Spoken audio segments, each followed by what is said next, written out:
right, we are live. What's going on, everybody? I like that countdown. It's my second time testing out this countdown. Darkestnyte and I are just staring at each other in the green room. Yeah, that was very cool. But maybe I'll be able to come up with like a little intro video or something for it, and have some fun. But Darkestnyte, how are you doing, sir? First of all, actually, welcome to everybody on a Sunday morning. Hopefully, it's nice where you are. It's always hot wherever I am, which is in Texas. But Darkestnyte, how are you doing, sir? It's good to have you here. Thanks, I'm man. excited to chat. Yeah, it's going great. Sunday morning, got a little coffee, ready to talk some Splinterlands. Cool, man. So this has been an interesting week to say the least. I mean, when I look back at this past week, I cannot believe the GLS announcement was 6 days ago. Yeah, Because it seems like so much has happened since then. yeah, But how are we feeling as we go into the next town hall tomorrow? And then I know something that we do want to chat more about today is tournaments or our tournaments. yeah. So give me your overall like temperature check. I'm gonna work on sharing my screen here, but if you want to just how's the past week been for you? It's been good. I spent most of my time focused on playing games, doing matches, different types of matches this time, right? So I'm more focused on tournaments than I've ever had. We'll talk about that, I'm sure, later. But lots of announcements, right? The MLS. I thought that was a really big announcement. I now have to learn about soccer, right? So, and I'm going to do that, right? I want to get good at it. I'm super hyped that we're going to get some assets as a result of being asset holders in Splinterlands. So that's all good. I mean, it's just continuing to be the summer of Splinterlands, right? Everywhere you look, it's something Splinterlands. Yeah, it's an exciting time, man. I've been exploring some other games as well, just trying to like get out into the Hive ecosystem because and this is all related to GLS. Like the GLS announcement has made me bullish, not necessarily on Hive the token, but on Hive the ecosystem. And I just think that like, okay, well, if there's other cool games out there that are just getting started or whatever, you never know what 100 million eyeballs could bring to those games, right? If they're coming in. So, but when it comes back to Splinterlands, I got to give it to Hardpoint. It has been a summer of Splinterlands. Yeah. And I think what really made it for me actually is not the big updates, wasn't the end of the airdrop, it wasn't like the major announcements. It was the small consistent updates every single week. Yeah. And them just delivering things to us, the community and the players.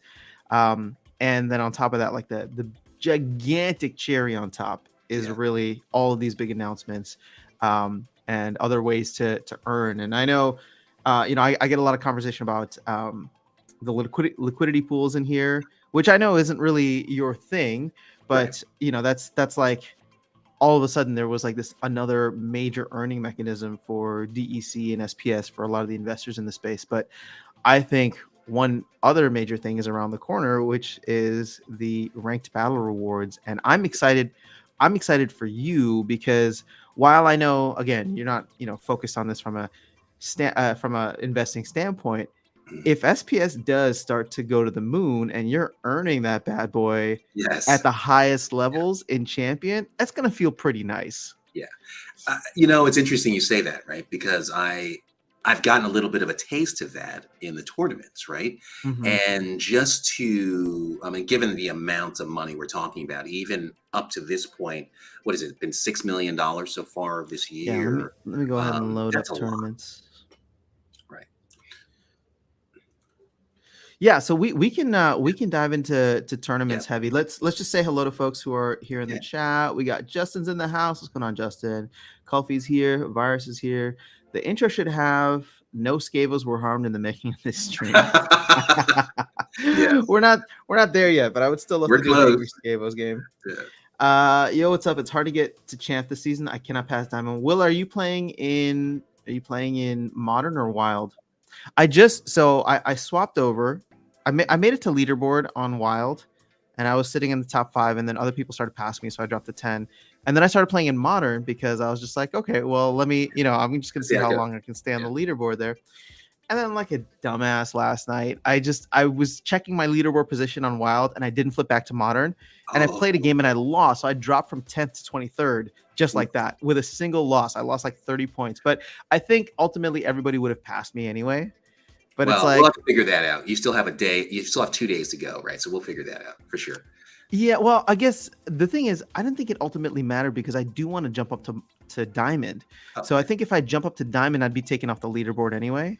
yeah, I mean, unless I want to earn gold level chests, but I really like the idea of earning higher level chests wherever I can. So, and I don't yeah, know if I don't know if I'm in the mood to make a champion run, but that could always be yeah. totally fun. Well, you never know. I think we should play a tier 3 in our next guild brawl. Okay. Interesting. Well, you got one of the bosses right here, so sell him on it. What's going on, Furious Chicken? Ventur's in the house. I hope the SPS reward will be out next season. Yeah, I mean, if once SPS rewards go live, I think we should move Yeah, it's up. gonna be crazy. It's Even gonna be, even if we lose, my hope is that they design it in a way where the worst team in tier 3 or the worst guild in tier 3 should be earning more than the highest guild in tier 2. yeah, I agree. All right. So Wildy's playing Wild. Harris, what's going on? Kulfi's here. Justin, going by what Matt said last town hall, it should be. Yeah, I agree. I mean, I think we should be getting some interesting things happening before the end of the month. So let's go over to the tournament side of things. And Darkestnyte, if you want to give us your experiences so far, because I'm so happy that you've gone heavy in this and seen Yeah, how much free money they're giving out, it's crazy. and yeah, it's been good. I'm getting my butt kicked right now in this one, but overall tournaments have been very lucrative if you can at least place in the top half. Oh yeah, easily. You know, the weird thing, or not even really weird, right? I find that the complexity of Splinterlands is such that there's always something to focus on over the next couple of months, right? When I first Hmm. started playing, my big focus was how do I learn how to play this game? Then how do I get enough assets? Then how do I get competitive? And I was really focused on brawls, Yeah. really not even brawls, the normal matches, ranked matches for a year and a half, right? Hmm. Then I joined a guild, and then it was brawls, right? And getting our guild up, there's always something that I feel like I wish I'd focused on sooner, right? Sure. Yeah. So right now, that's tournaments. Like I'm playing tournaments, and I'm like, oh my god, why haven't I been doing this for the last year? And I know the real reason is I couldn't get into some of the more lucrative tournaments because I didn't have enough staked SPS. Yeah. But now that I do, it's insane in terms of how much you can really win if you are a competitive player, right? You have the assets Hmm. and you have the skill.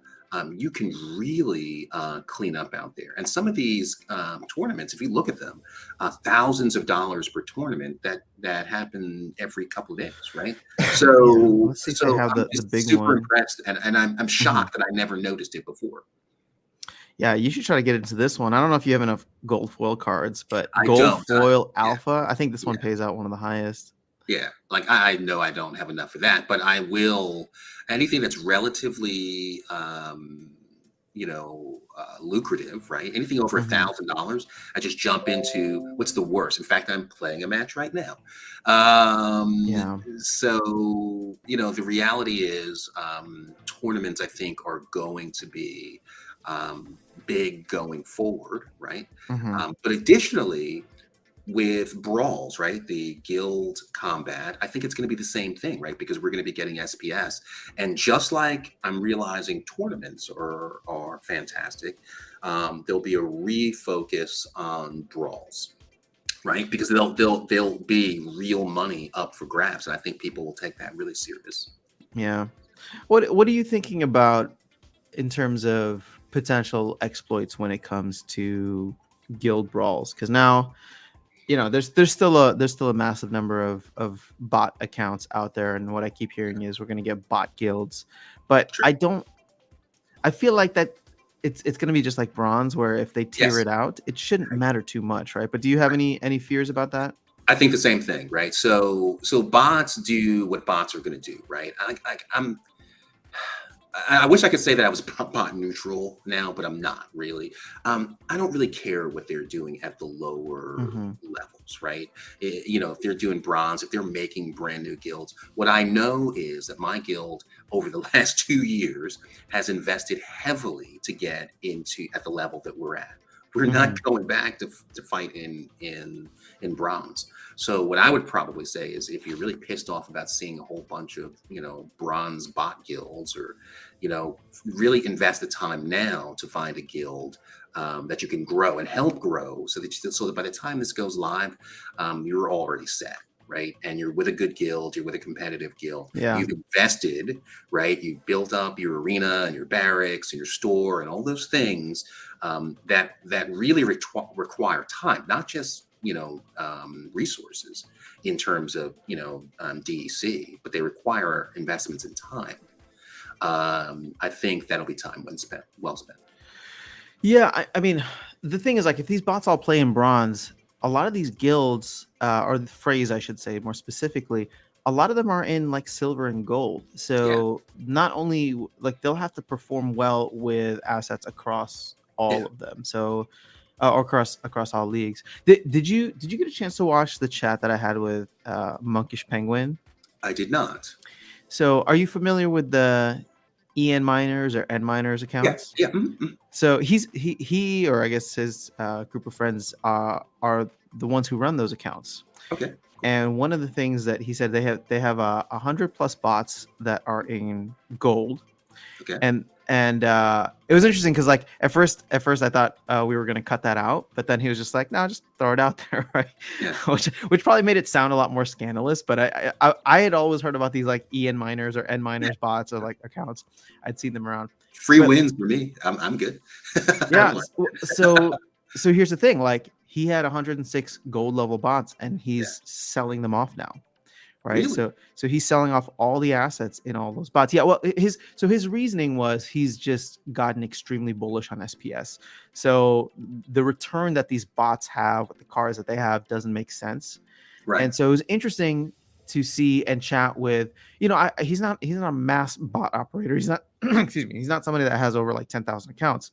Yeah. But it was really fascinating to like talk to someone who was just like, yeah, the guild, the not guild, but the ranked reward changes, the ECR change was a big one. Like all these things that the team are doing are really affecting the way that bots can operate in the system, right? And I was just like, okay, well, we think it's effective, but Is it here's real? somebody Yeah. actually talking about a farm that they run with 100 plus bots. Granted, they run it at the higher levels, right? Sure. They run them in gold rather than in bronze, talking about how like it's not profitable, and it's not the best way to reinvest back into Splinterlands now.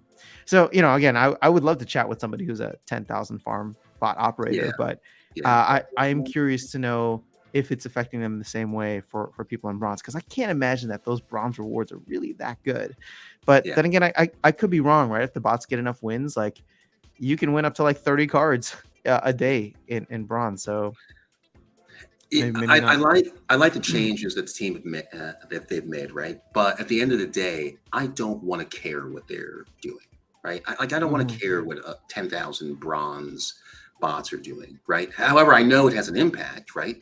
But Mhm. if it's not in my face, I mean, well, if they're taking 80% of of the prize pool, that's a problem, right? Yeah. But I don't think that's going to happen anymore, right? I think that the amount of changes that the team made have been pretty effective, at least from what I can see.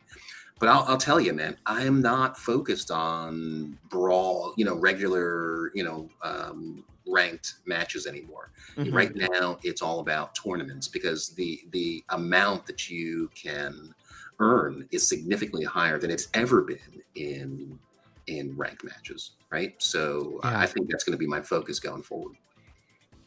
Yeah. I mean, one of the reasons that the only reason I don't like tournaments is I want the instant feedback, or instant gratification of knowing whether I Yeah. won or lost. Yep. So it's funny because like you had delegated me some cards over the big tournament, which I started off well, and got my ass handed to me towards the end. But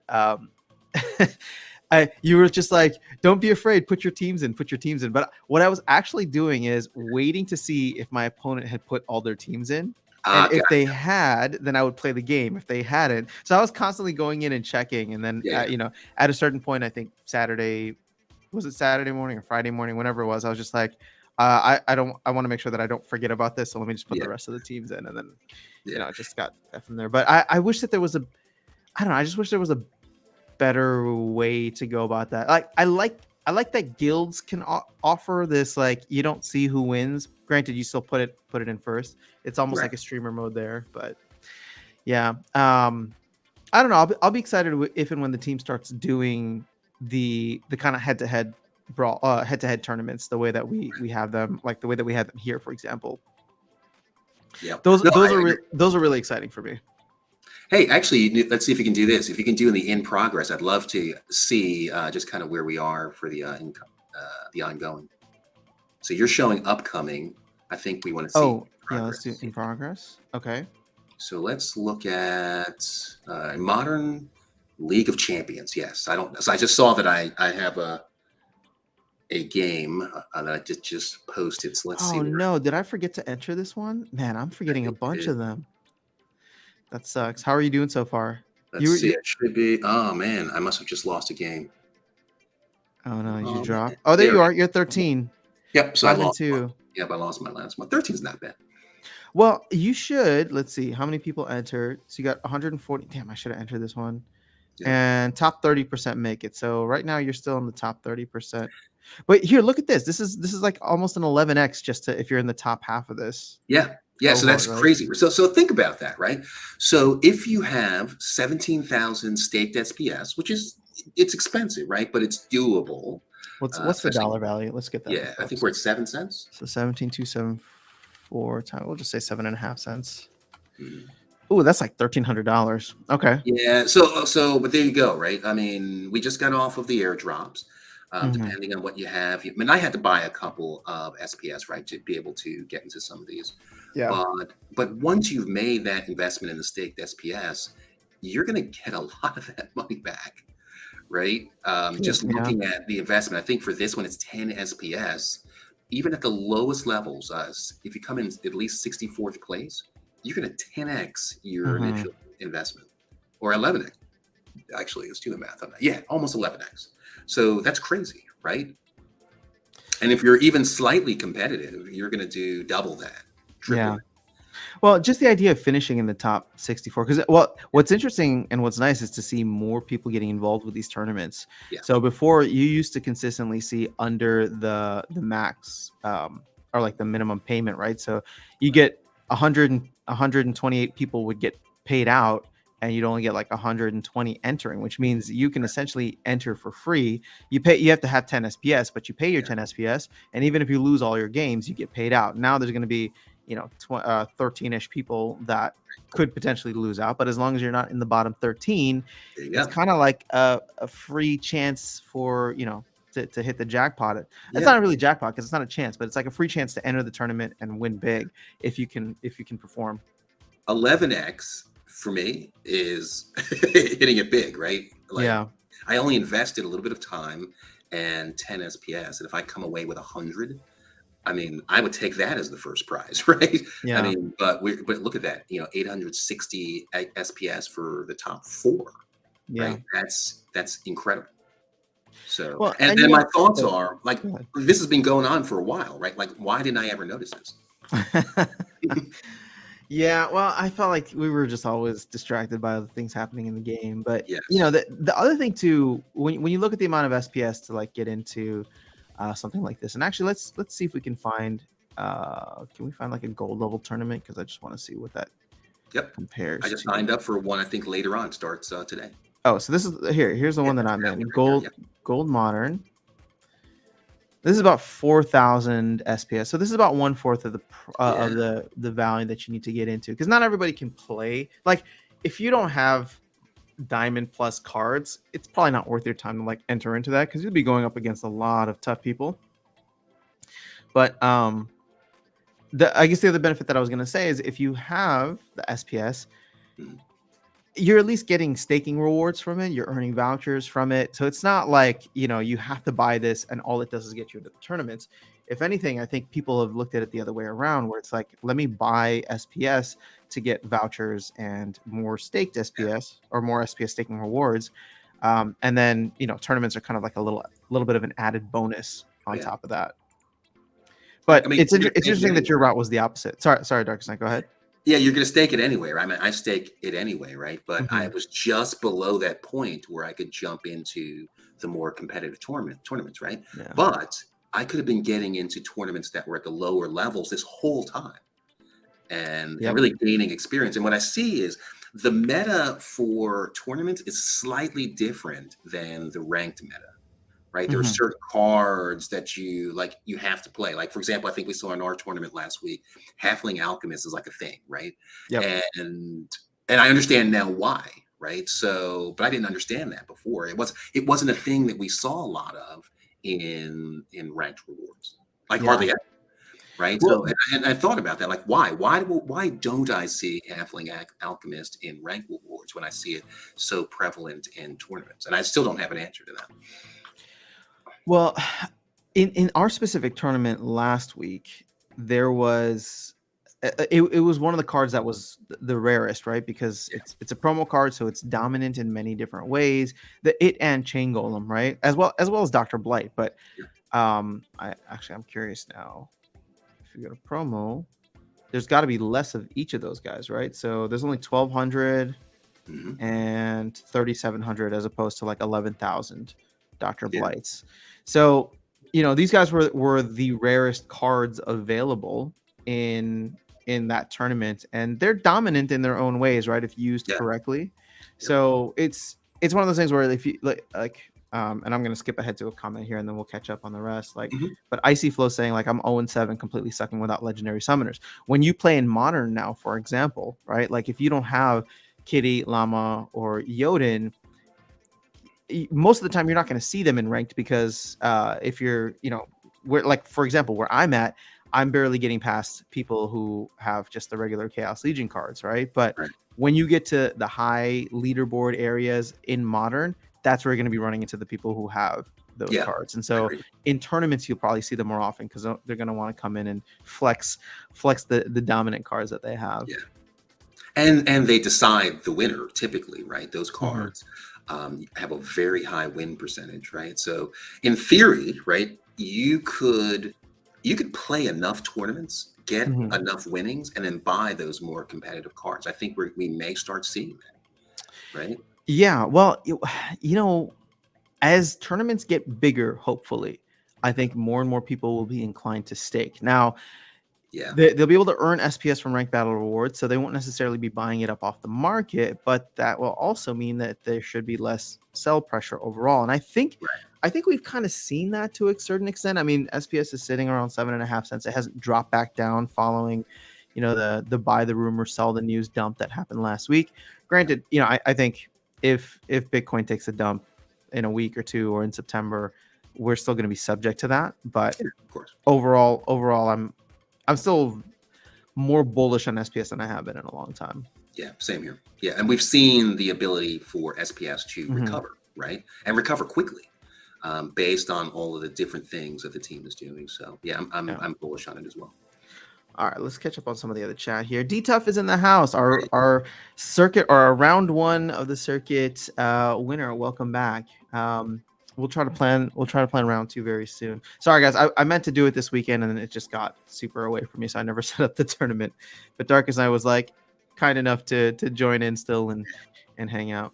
What do you guys think is a decent guild level for SPS rewards for both rank and brawl? I mean, I think you're just going to want to get to the highest Yeah, the that highest you you can get. can. Absolutely. There's only 3 tiers right now, and there's only like 10 guilds in tier 3. So if you're in 1, you should definitely try to get to 2 as quickly as possible. Yeah. And if you're in 2, you should do whatever you need to do to get to 3 because there's probably going to be a lot of rewards just up for Yeah. grabs.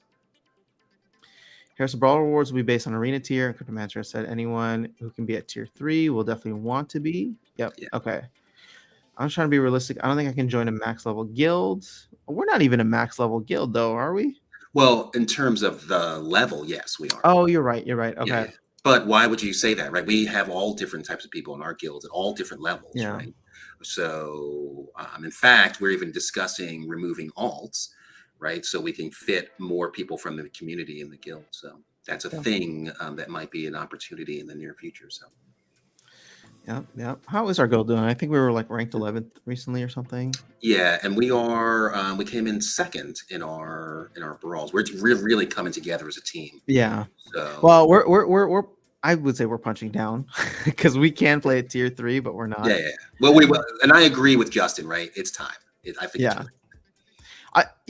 Well, we don't have to now, but I would definitely like the moment they launch SPS Yeah, Brawl Awards, I think we should flip that switch.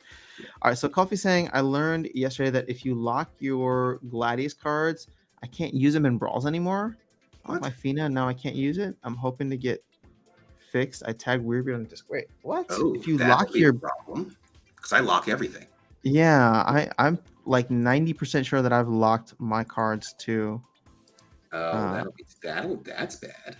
Where is she? Did I lock her? Yeah, see, look, I just played with her. This card unlock can be transferred, burned, or listed for sale, but I can still use it. So yeah, you reached out to them already. I would definitely figure out what's going on, because the whole reason you want to lock Gladius cards, right? Why would you want to lock Gladius cards?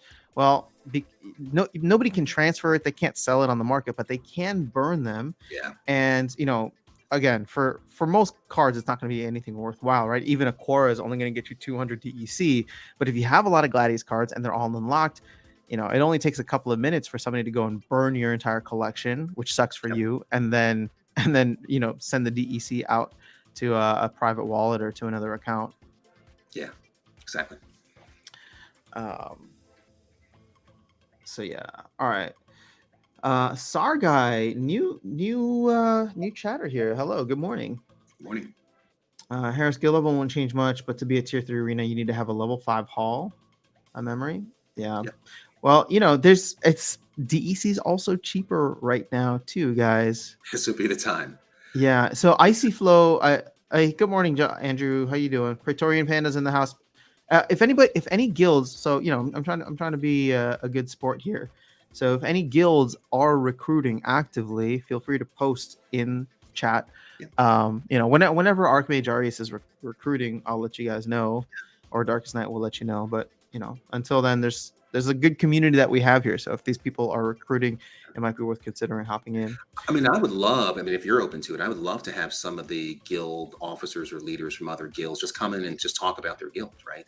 Oh yeah, that'd be cool. That would be super cool. And again, we'll understand, like Godzilla did that, right? When he talked about his. And hopefully that, got him a bunch of recruits. But I would love to hear about other people's guilds and just start to understand the community better. Ooh, we should do like it'd be fun to do like a guild roundtable at some point. I would love that. Where we get on guild leaders from other guilds. If you want to chat, I mean, I think this thing can host up to like 6 people. So we'd love to chat. Cool. Yeah, we'd love to chat with more people. So if you're interested in hopping on, let me know. Oh shoot, I meant to message Vilson because I was trying to connect with him this weekend, but that's a separate thing. Penny's in the house. Virus is asking, do you think some of the bot farms will shut down when they are not self-sustaining for a month? When DEC is taken out of rewards? I mean, maybe. I don't know. I can't really speak for bot operators because I don't run one, so I don't know what the economics look like right now. All I can say is that the person who was running like 100 bots in gold said it's not worth it, and they're selling their assets now. Which means that the plan the team had worked, right? That's exactly what they wanted, and so now they're getting what they want.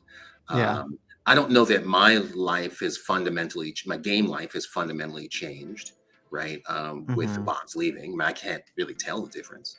When I do play a bot, I mean, it's an easy win, right? So yeah. That. No, I agreed. Penny saying no. Go check Bulldog's new video. I haven't had a chance to watch it yet, but I saw it pop up on my feed this morning because I think he's reviewing that Splinterlands service. Yeah, which is, I guess that lends itself more to a multitude of accounts versus something like Archmage, which has limited tokens. Yeah. Which I'm definitely a fan of Archmage because I just want to automate my gaming experience when I can't do it, right? And it's perfect for that. So. Again, difference of opinion. Yeah, I mean, it's funny. It's funny to see like one bot service get love and another bot service Yeah. not, and I get it, right? Yeah. But I think there's just part of me that's just like, Yeah. and here's the deal, right? Like I do love the folks at Archmage, so I'm Yeah. not trying They're to cool. throw any shade at them, Yeah. but my whole thing is like at the end of the day, these are all businesses, right? Yeah. And True. they need to be self-sustaining, and they're going to want to make money. Yeah. So I appreciate the way that Archmage is going about it, but if you think about it, ultimately, Archmage or Splintermate or some other bot service is going to pop up in the future. So none of this necessarily solves the problem. If anything, I think it shows people why botting your account Mhm. is a worthwhile thing to do. And I do use Archmage as well, right? So, but again, bots to me, I know people are gonna not be happy about this, but like it's all one and the same, right? Because bots are, if if a single bot is profitable, the only thing stopping someone from running a bot on their own account and 10,000 bots is how much capital you have, Yeah. right? And what the returns are like on investing that further capital. And I think those, what's to the team's credit, right? To the team's credit, they have done their best to reduce and remove as much of that, uh, to create, what was it called? Like it's only like a marginal benefit, Yeah. right? There are other better ways to invest in the game or deploy capital within the game. And they're trying to make it so that, their whole thing is like, you want to be playing in champion. You don't want to have 10,000 bots. You want to Correct. have all those assets in one deck that is playing in champion. And I mean, look at how much SPS you just won being able to play a champion level Yeah. tournament, Darkestnyte. Yeah. Like bots will never be able to get that. Right. And here's the thing, right? I would not be able to play the tournaments. I would not even be able to notice them if I didn't have, and I call it the droid, not a bot, because to me, it's as useful as a droid in Star Wars, right? Yeah, So I like that term. I can now focus on other things. And at first, when I first started using it, it was focusing on other games, right? But as always, I come back to Splinterlands Hmm. and I said, okay, well, now that I have this free time, what's going on in the ecosystem, right? And or the ecosystem. And I just started clicking on tournaments. I was like, oh, I finally have time to really look at this. And then again, my jaw dropped when I saw how much was really at stake there. Hmm. And I said, all right, let me focus on this now. And I'm going to put the ranked rewards on the back, burner and focus more on tournaments. And I think that was a good move. Oh yeah. Yeah. I mean, there's just been a ton of money in there. And again, like, we're not going to do this live on air, but with Darkest Night have definitely gone into our conspiracy theory caps on like how there's been $6.2 million awarded in tournaments over the past year. And Who got that? Like, where did it yeah, go? we don't like how, like No who's idea. like, why are they not more famous? Like somebody Yeah, in this game played, or people in this game have played and won $6 million. Why is that not talked about? It's yeah. just, It should it be everything right now. it irks me. It Yeah, irks me to think about. And I know crypto, like there's anonymity and that's fine, but it's like, why isn't the team like highlighting usernames, right? Like, and again, it just goes back to like, I want esports to grow, right? And the whole reason that we're running tournaments here is because I want to be a celebrity maker, right? yeah, Who's going to be the best player in these tournaments, because I want to turn them into celebrities within the game. And the fact that like I can't pay out $6.2 million for the tournaments that we're running here, but the game has done that and they haven't capitalized, or I hope it's just the fact that they haven't capitalized on it, right? The fact right. that people have won this much money, but that's a missed marketing opportunity. But that's the best case scenario, is that they haven't capitalized. If there's any other reason that they haven't highlighted people, again, none of that looks good. And so it Right. irks me. Yeah, like when we go to Splinter Fest, right? I would love to see some of the best players there, right? Or even Yep. on an online, tournament that's highlighted. I'd love to see that. Yeah. To see or to meet some of these really good players and like pick their brain on, how can I be a better player, right? So Yeah. I mean, can we just like mm, the most recent one that you ran? Uh, mm, where was that? Let's go Diamond League. Okay, so no, never mind. I played this one, yeah, you did, yeah. right? $4,000. Look at that. Like, oh, was it $4,000? Yeah, so that's 4,000 total prize pool. Oh, okay. But like I'm looking at this person here. The top person, well, I guess it looks like it got split, but let's go. Oh, oh, never mind. The top four earn Yeah, top four get 24 yeah, that's a lot 20 of times FPS, man. 0.075. I mean, it's $180. Sure, it's not like this isn't the most, right? And I also think this was skewed because if you look here at the top, it says USD amounts based on market value at time Yeah, of event creation. So the tournaments like back in October, November of last year were paying out significantly more or added more to the 6.2 million. right. But I don't know. If like people are winning thousands of dollars a week in tournaments, it's like, Yes, but and that's the thing, right? $180. Think about how much work you had to put in for that $180. yeah, Like what, 2 minutes per per game. team Yeah. submission? There's 11 or 10 or 11 per round. That's like for 20 minutes worth of work, you get $180. Yeah, I no, mean, it's come on. and it's like you call it work, I call it gaming. Exactly. Right. A time and attention, right? We'll use Time and Dwayne's attention. There you go. Yeah, Dwayne's he hasn't trademarked it yet, so right. yeah, there we My go. video won't get slapped down. Time and attention. All right, I'm in that tournament. I dropped to 16. Harrison saying any reward higher than the entrance fee is a win for me. Yep. Yes, exactly right. Kraken saying I think because tournaments are more competitive in general as compared to the proportion on the ladder. Oh, I think this is. I'm assuming this is in reference to the fact that all the way back to when you were saying that you don't see these cards a lot in ranked, but yeah. So Andrew's saying our guild moved to tier 3 during the last brawl. We wanted to work out kinks before brawling rewards are released. Okay, maybe we should Which do is the why I same think then we should do too. that too. Yeah, that's Okay, exactly. I'm in for it. Yeah. We're gonna copy the pandas. Zach's in the house. What's going on, Zach? So wait, go Yeah. back. Can you go back? Uh-huh. So look at his profile pic. So Uh-huh. those are baby goats, right? Yeah. I did goat yoga yesterday. Oh my gosh, I forgot you told me that you're gonna go. Yes, How was it? it was a blast. So anyway, Wait, I wait, just had to what do you point mean? What do you mean? So anyway, you're not gonna give it. You're not just gonna give us 10-second later. preview. We can do it later. It was great. It was fantastic. It was great. And Like, I did it because it's a crazy thing, right? And like I said, goat yoga, who does that? But once I got there, I understood that you're combining really two peaceful activities, right? Yoga, right, which is good for good mental well-being, and interaction with nature and animals, right? Is another way of doing that. So you're just combining the two, and it was far better than I thought it would have been. Really? And the goats are crazy, right? So I think the highlight of the experience is, goats like to headbutt each other. Yeah. So I started headbutting the goats, and they would look at me like, "What? Like, you're a human. You don't headbutt people." And they would just look at me like in my face, like, "What's happening here?" So, This is so confusing. Yes, it was super confusing. That's so fascinating. Okay, Yeah, I'm gonna it was see if awesome. there's anything to do that to do something like that here in Houston because now I Yeah, want to try it. Yeah, it's super cool. All right, that's so weird. I've checked the games and no rule sets. South Mid played. I'm sorry. Oh, you check the games. Okay. And rule sets being played. It's like this for 2 brawls now. Okay, yeah. Kulfi. Oh, Kulfi. Hold up. I think I may know. Are you not allowed to use guilds or brawl cards? No, Gladius cards if you're not at a certain level? Yes, that's one of the things that's for the barracks, right? Yeah, you need to have a level 2. You need to have a level 2 barracks. That's probably why you can't use it yet. Yes.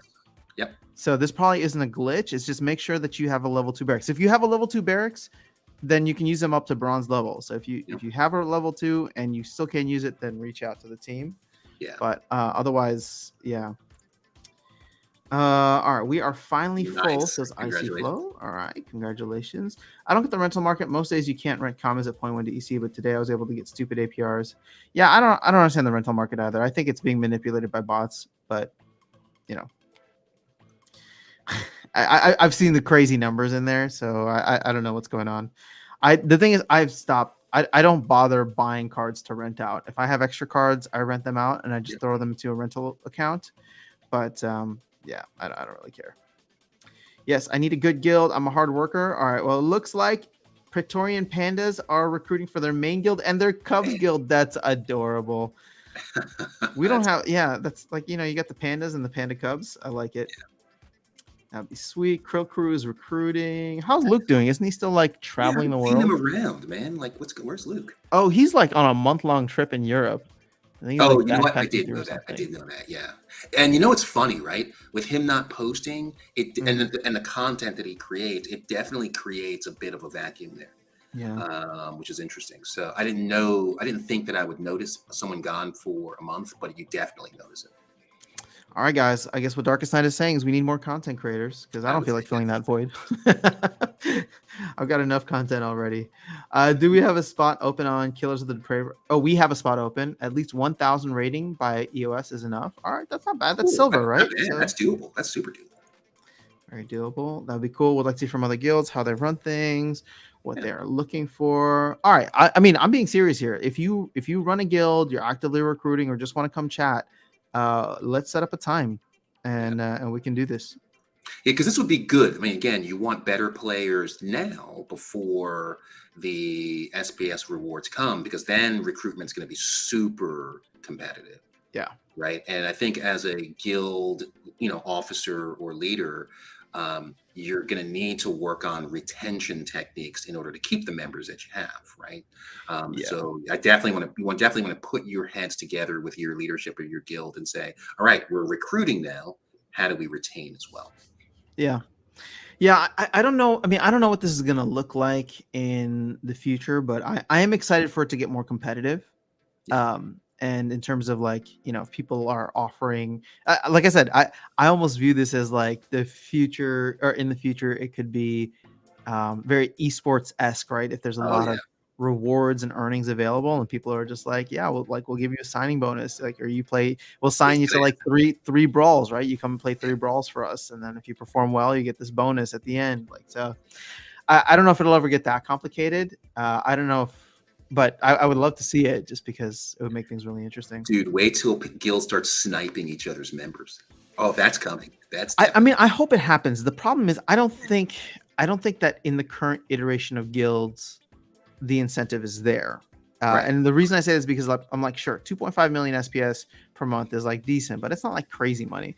Where crazy money could get interesting is, again, if they sign like outside sponsorships, and all of Mhm. a sudden, like, there is a Red Bull sponsored brawl where it's just like Yes. Red Bull's bringing in $50,000 right Yep. into this specific brawl, and it's just like, oh my gosh, like, We you have know to win. Like, we have like, to win. I don't like, what would Archmage Arias do? Or we'd have to like really plan that out and be like, well, we want to compete in this, so who are our top players? How do we like delegate cards and choose the best? Like, so again, that would make brawl or guilds way more interesting, because right now we're like, at least in Archmage Arias, like we're very lax, right, to a certain Yes. extent. As You long as guys are we're having super fun is chill. the rule. That's really the Yeah. rule. As long as we're having fun. And I kind of don't want to ruin that, but at the same time, I wonder what things would look like if, like what would the conversation between like you, Masshole, all caps, look like if all of a sudden there was a brawl, or yeah, an upcoming brawl that had like a 50,000 prize pool? Like, I think you guys would talk about like,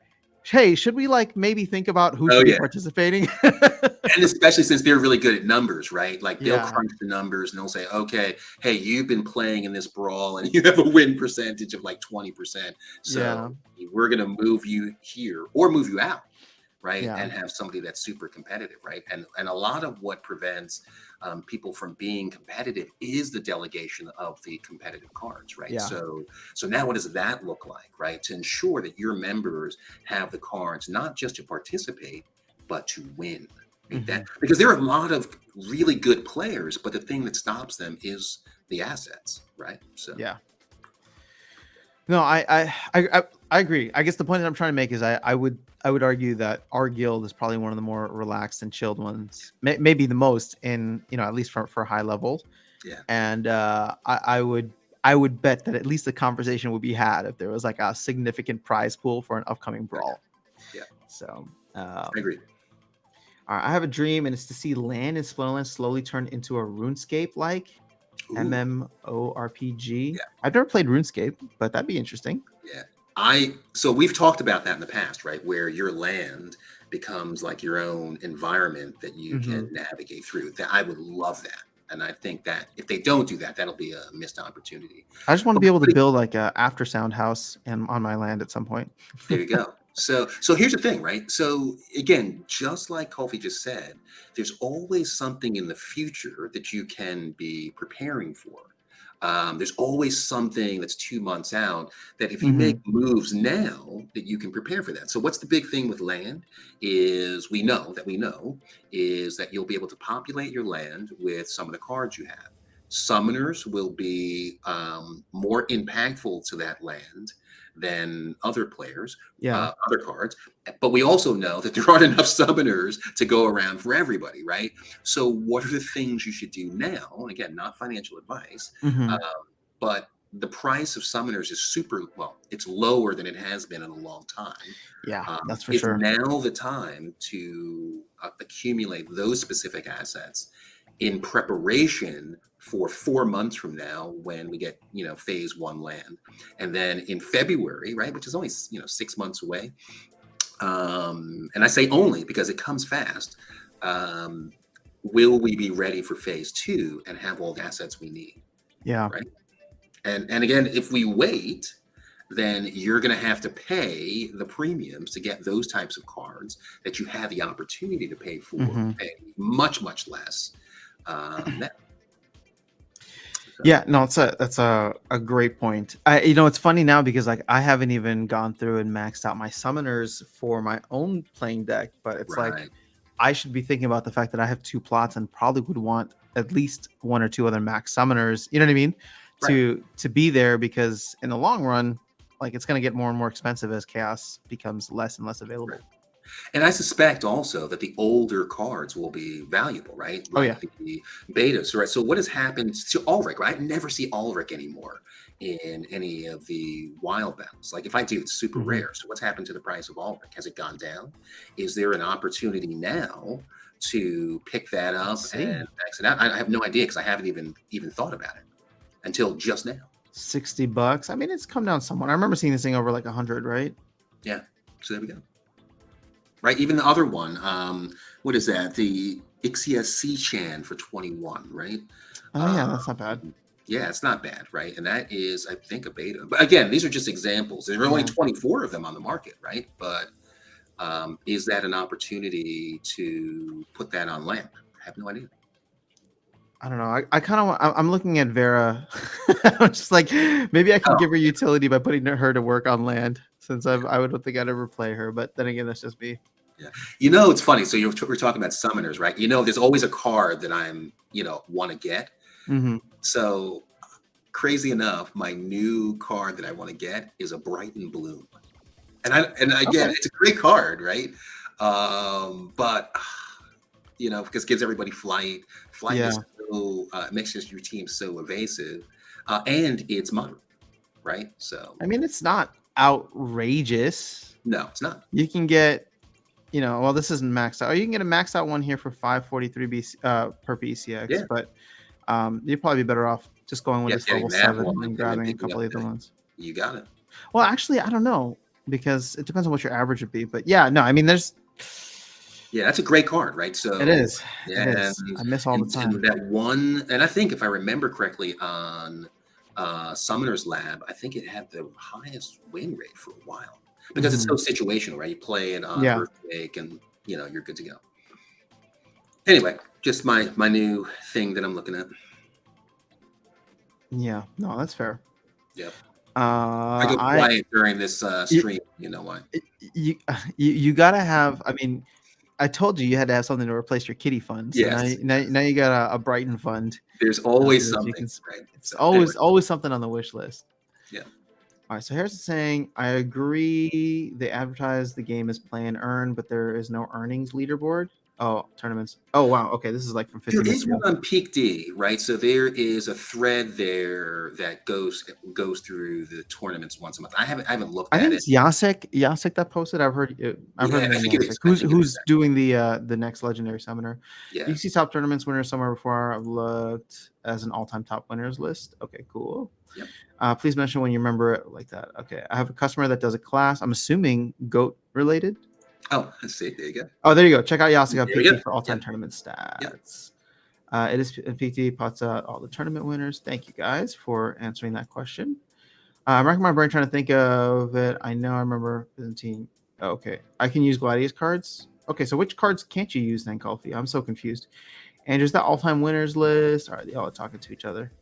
Goats are the clowns of the animal kingdom. They are indeed. I Not would agree. llamas. Llamas are chill. I think llamas are Llamas cool. chill. No, Okay. goats, they because oh my god, goats. Their thing is they can eat anything. They like to hop around. They like to jump up on top of stuff, and they Yeah. love anything that irritates them. They just headbutt it, right? So Oh man, now I want to go hang out with some baby goats. yeah, they're awesome. I'm pretty keen to start streaming. Have to finish getting some gear though. Yeah. Colfie, just go for it. I mean, I don't know what gear you need, but I mean, I just started recording. I mean, nothing has changed. Very little has changed from the first video I recorded to where I'm at now. It's literally just hit record, post it. We have already had one member sniped from Time and Attention Legion 2. It's already started. Oh, Target's saying definitely, yeah, absolutely. Yeah, got 2 requests for invite only. Do not know any members. Interesting. Okay. Yeah. Oh, Retention is going to be critically important, right? And you got to find a way to buy. Like our guild has a number of things in place to keep people around, right? But again, they have to participate and invest as well. Yeah. So. Yeah, there's I'm trying to think of because we have 16 phrase spots available, right? Every brawl. I thought it was 18. Well, yeah, but 16. That's right, because we built it down. That's right. Either way, I feel like we have a lot of the same people who participate. So I'm wondering who's not participating. I don't mean that kind of participating. I mean, there are things that we do in terms of getting people, like ownership in the guild is one thing. We have like the node shares that we give out, right? If you wanted to participate in that, and there's still node shares for sale, I believe. And even if we had to buy another node, right, to get give people shares, we could do that. So, how are you feeling on nodes? You gonna buy another one? I was thinking about it. So if I do, I would buy a node from tournament winnings. I don't think I would use cash or any of the assets I have, right? So. I'm just saving up all that SPS that I'm winning. And if I get to, 38,000, I think they are now, I would just buy one. Right? Because we're at 18,000 less for this tranche. 1,800, I'm sorry. 1,800 for this tranche. I look at it every day. That number's creeping down. And I think before people notice it, right, it'll be down to 180. Right, 100, and then I think FOMO is going to kick in, and then before we go to the next tranche, right? So, yeah. Well, again, as SPS rises, more and more people are going to buy it, which raises the price and the value. Here's the thing, right? It's just like pack sales to a certain extent, right? Because if you buy, or not pack sales, but like the airdrops within pack sales, I guess pack sales in general, but it's just like as we get closer to the end, you are going to want to buy because then the new floor price, and again, this fluctuates, right? It jumps from 3,000 to 5,000, and if you were able to grab yours for 3,000, or right now you can get it for 1,700. And here's the thing, right? Because there was a point, especially when things got really bearish, that you were able to buy it cheaper than the pre-sale, right? In tranche 1. So those swings can happen, but for the most part, it's like, as we get closer to that 3,000 selling out, I think many people are going to look at that and be like, well, why wouldn't I buy one now and then flip it as soon as that happens, right? Because the moment somebody wants to buy one in tranche 2, you can undercut the market significantly and make a significant swing on that. You know what I mean? So, so I would tell you, so you asked me, how do I feel about it?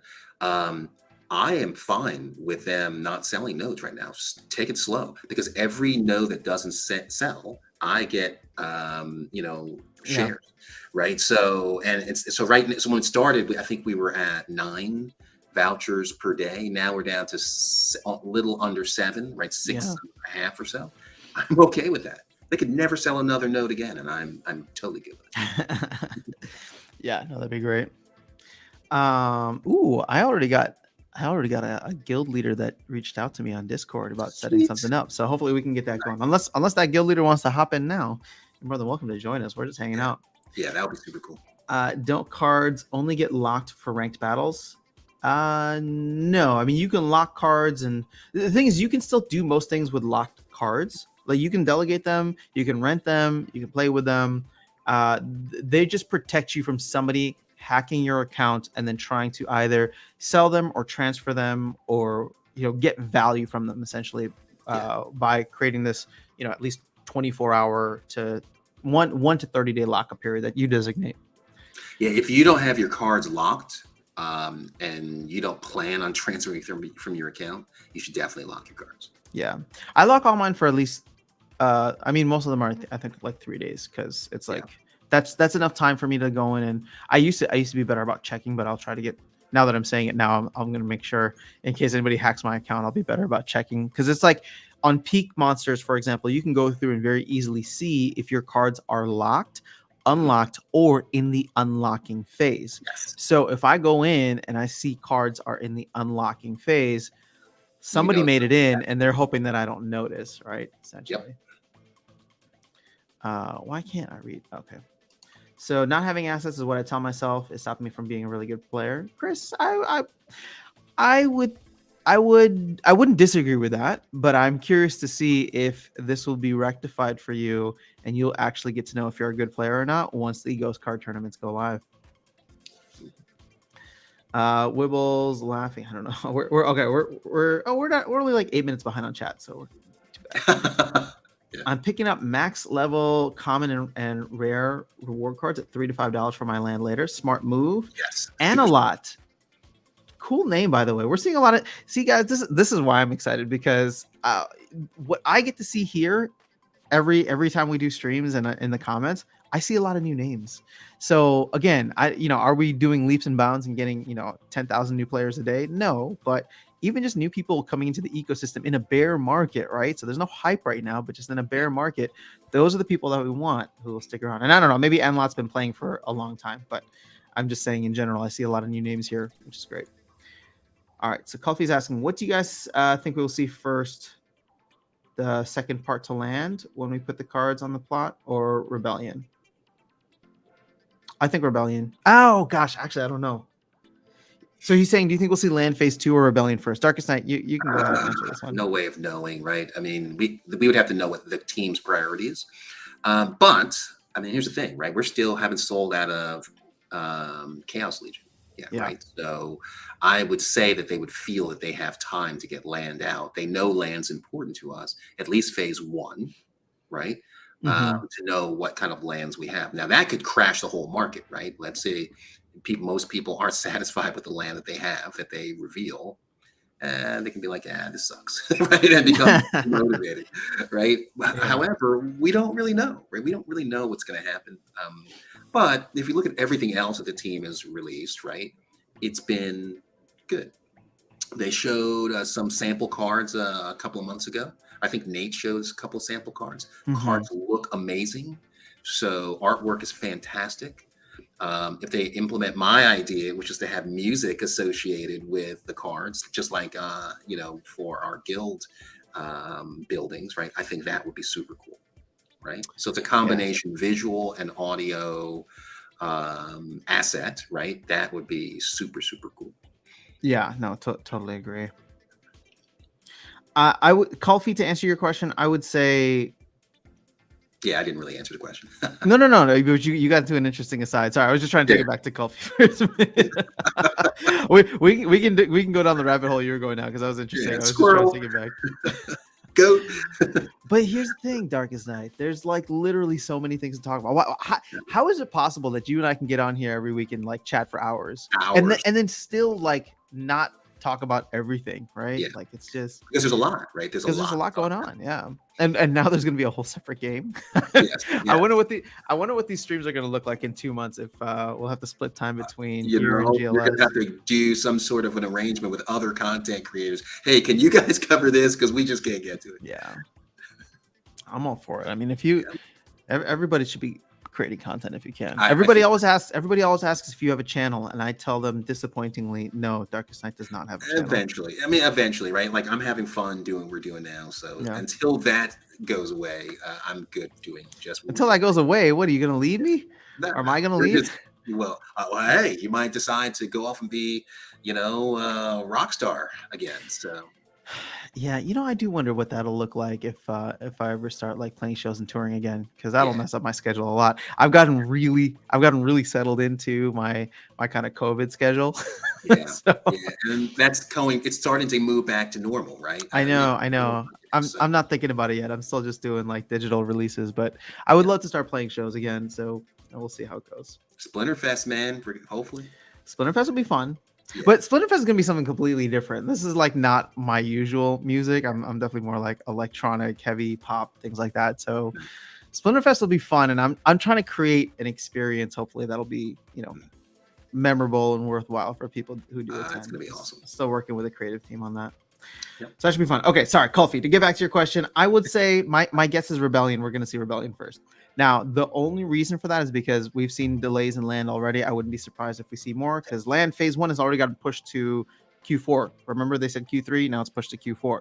And if Land Phase 1 got pushed, I wouldn't be surprised if Land Phase 2 got pushed, which means we probably won't see it until Q2 next year, maybe even Yeah. Q3. But the flip side of that is Rebellion. And if you're competing just between those two, I think the fact that Aggro has put it out publicly that they want to sell it in November. Again, not that, not that they need to, but I think the team's going to try to do whatever they need to do to Yeah. sell out in November. So I don't know what types of things are coming up, but we'll see. We'll see. Oh, and I'm saying this bit based on the most recent town hall where they said something like the amount of packs maybe you've bought in Chaos Legion could impact potential airdrop in GLS. So that could maybe drive some pack sales. So again, if they do different little creative things like that, I wouldn't be surprised if they're trying to get this sold out before the end of the year or November, which means that if they sell it out in November, that cycle that Aggie wants, that cycle that Aggie posted, and I covered it in a video, was a 9-month sale and a 3-month off time period. So if we already know that they don't want to do a 5-month off period because that's what happened last year, and that was too long, right? A lot of players just got disincentivized and left because card prices got too insane, and there weren't packs available. So I would assume that 3 months is the maximum that they would want to go. So if they do sell out in November, December, January, February is when we would expect Rebellion, just based on that schedule. And if it gets delayed for any reason, again, you just move a month back. And I don't think anything really cuts into where Land will be, because I think Land is going to get delayed to Q2 or Q3. Yeah, and I'd rather them take their time with Land and get it right, because it's the future of the game, right? So Yeah. there's a lot riding on the success of Land. Let them take their time, and it gives you more opportunity to purchase, right? At probably the lowest price they'll probably ever be. So again, we don't know for sure if that's true for sure, but now would definitely be a good time, I think. Oh yeah, I'm so bullish on all the stuff that they got going on. It's gonna be exciting times.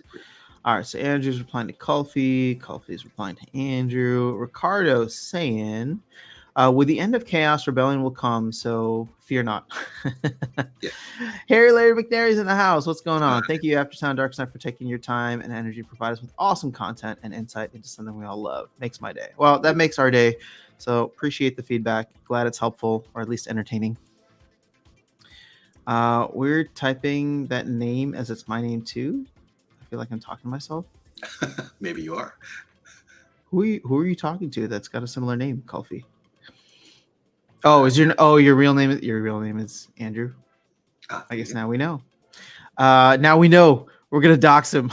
No, we're not. I'm just kidding. I'm just kidding. Wait, your name is Andrew? I'm gonna find you. Yes. That's all. There are only 4 billion Andrews on the planet, right? We can do it. Brian Bloom also works great in melee only. Yeah, I know. I hate that whenever I go up against Brian Bloom. Icy Flow with the daily dose of FOMO. Sweet. There are 4.2 million vouchers according to Peak Monsters. 3 million Rift Watchers packs. If the vouchers required for pre-sale is high, it could wipe out the voucher supply. Oh yeah. Good.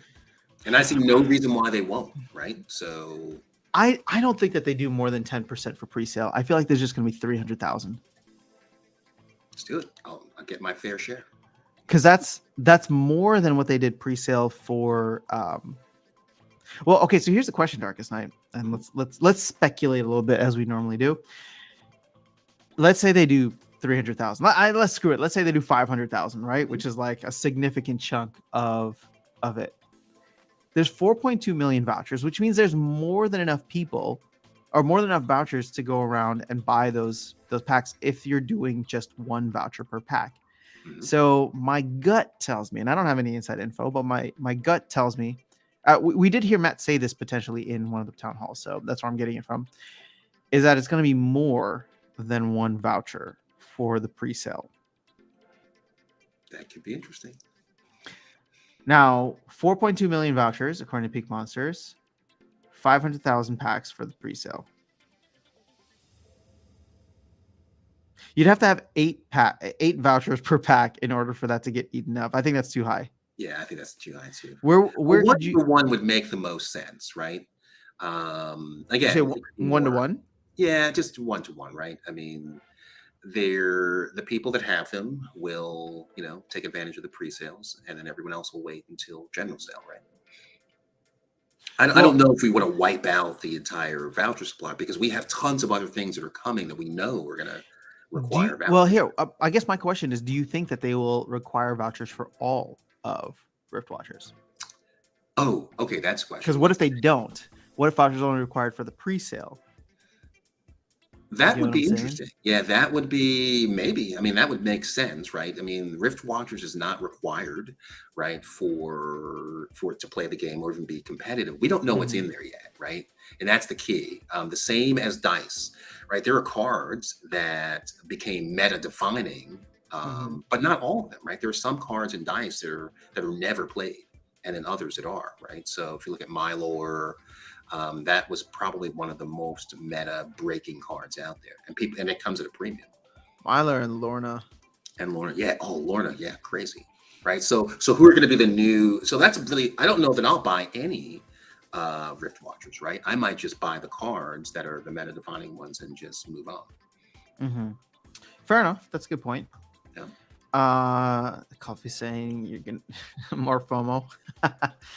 Icy Flow, won't you need vouchers on the pre-sale like Chaos Legion when they open it up again without vouchers? So here's the thing. I don't know. Like, if the thing is, if there's a general sale and there's only 3 million, I think those packs are going to go real fast.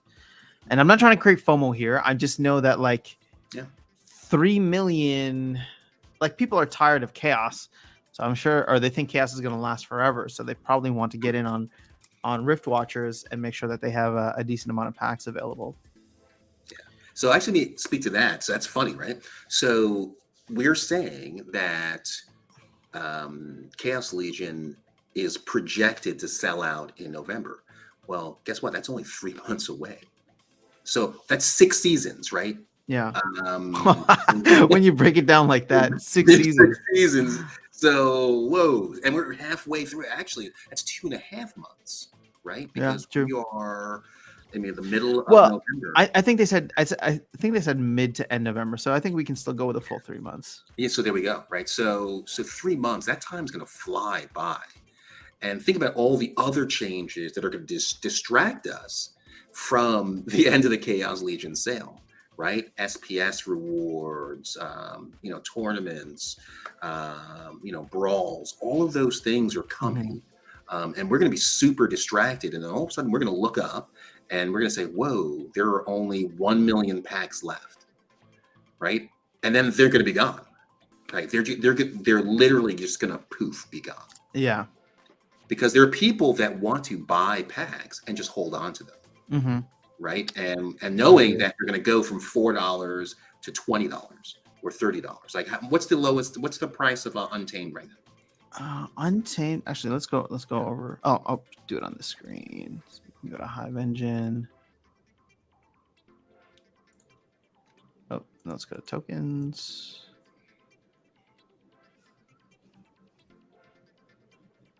So Untamed going for $24 right now. Yeah. And Dice, where's Dice? You gonna make me search Hive Engine? Come on. Yeah. Dice going for $39. Yeah. So there we go, right? So if you held on to those, you could 10x, well, 8x your investment, right? Well, there's significantly more because there was only 300,000 packs and dice, I think, right? Yep. And we're gonna get 3 million in Rift Watchers. So I think there's still gonna be a lot of extra packs, but Yeah, but as time as time goes goes on, on, correct? yeah, Yeah, there's going to be a diminishing supply, right? So it's not going to immediately go most to definitely. Yeah. $40, right? It'll probably go to double, right? But if you can double your money, I mean, that's a phenomenal investment. Mm-hmm. Yep, I agree. Again, not financial advice. Yeah. I suppose they plan to require a voucher for pre-sale for the airdrops. They could require a voucher for general sale too, but that's speculation. Yeah, see, right now I'm assuming, and I know you know what happens when we assume, but I look at it and I'm just trying to figure out: are they going to try to emulate the Chaos Agent sale, and what are the lessons that they learned from the Chaos Agent sale? Right. I think the big thing is there does need to be this kind of weird phase 2 that happened with the sale last year. But there's definitely going to be a pre-sale that requires vouchers, and so either they remove the phase 2 and it's going to be a pre-sale and then open launch, no vouchers required. Yeah. Or if the lesson that they learned is they want to do vouchers for everything, then they could offer vouchers there. But it really makes those packs like a premium, right? Because you don't know what the price of vouchers are going to be. And let's say SPS goes up with GLS, everything that's going on over the next couple of months, right? It doesn't impact the Rift Watcher price of because you pay it $5 in fiat value worth of SPS. But if it increases the voucher value, because now SPS is getting more expensive, well, now these packs start to look a little pricey. Yeah. And I mean, here's the thing, right? We right now, our only experience for using vouchers is with Splinterlands, right? Mm-hmm. What if they start to force you to use vouchers for other games that they're coming out with? The price of vouchers could go sky high. Yeah. Have we heard anything about that? Are they going to do that? So pure, like, I mean, again, random, right? So we don't know, but Matt has said that they want to give vouchers value, right? Ongoing. Yeah. So I would only assume that is going to be a thing. And the benefit is it drives people to Splinterlands, right? Hey, what are vouchers? Like, you have to ask the question, what are vouchers? Where do I get them from? All that kind of stuff. You know, the problem with this is if they require vouchers, or if they offer, if vouchers are used in other games, they're probably going to turn on more voucher syncs, because I don't know that they would. It's fine. No, I don't want them to turn on more voucher syncs. We get more stuff. Sorry, not sinks, faucets. That's what I meant. Yeah. Oh, well, I mean, here's the thing. I don't. Oh, that's true, right? That could happen, right? Like, because if you play GLS and you only care about soccer, are they really going to make you care about what's happening in Splinterlands? You know what I mean? Like, don't know. Here's the thing, right? I'd be kind of irked by that. I don't want the vouchers. I want stuff, right? True. I want assets, right? Fair enough. I can't play with a voucher, right? So true. All right. Harry's saying I'm planning on holding my SPS until I see how much the new changes increase the value. And at some point when I feel like the run up of SPS has been reached, I'm going to shift a portion into nodes. Okay. Fair enough. Nice. And that's what I plan on doing with winnings. Exactly the same thing. Right. So yeah. All right. Icy Flow saying FYI, never lock Gladys cards or they can't be used for brawls. It's a bug. I swear I just used. I have two, but you have more than one of the same card though, right? So that's the thing. I only have one Korra, but like, hold on, I want to see all the other Gladys cards that I know I've used in the past. Oh, actually, here, you know what's better? Let me see if I can go here, and then we can choose Gladius. Do the same. Like, I have a good amount of these locked. And I've never run into issues with being able to use them. Then again, maybe you're right. Maybe I do have multiple.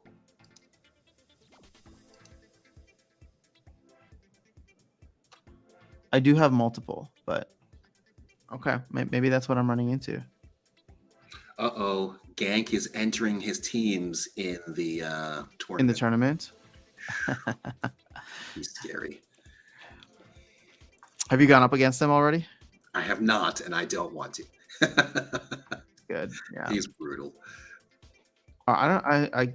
I can't really comment on that IC flow because I guess I don't know. But thank you for the tip. You can also use the Friday Discord bot to give you a notice of Hive engine transfers and if someone starts unlocking your card. Ooh, that's cool. Okay, I've we need never to heard talk of that. about that at some point in the future for sure. I should. Okay, I guess I need to do some research on that because if it's worth covering here on the channel to help people get like, I would love a notification, right?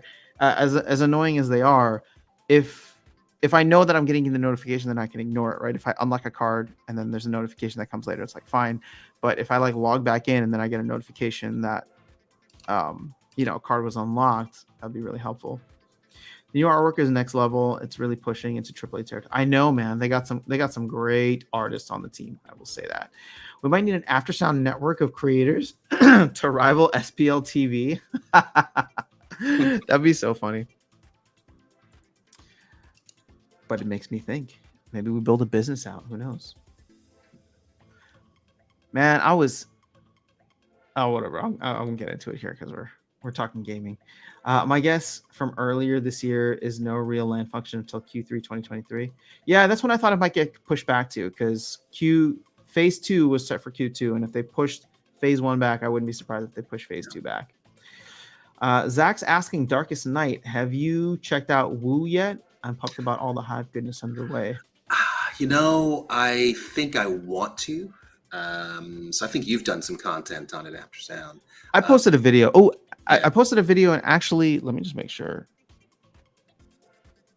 I think I'm gonna have that creator on the show today. Yeah, sorry. Go ahead. So, I haven't, but I want to. So I probably will within the next week or so. Are you into wrestling at all? Have you ever been into wrestling?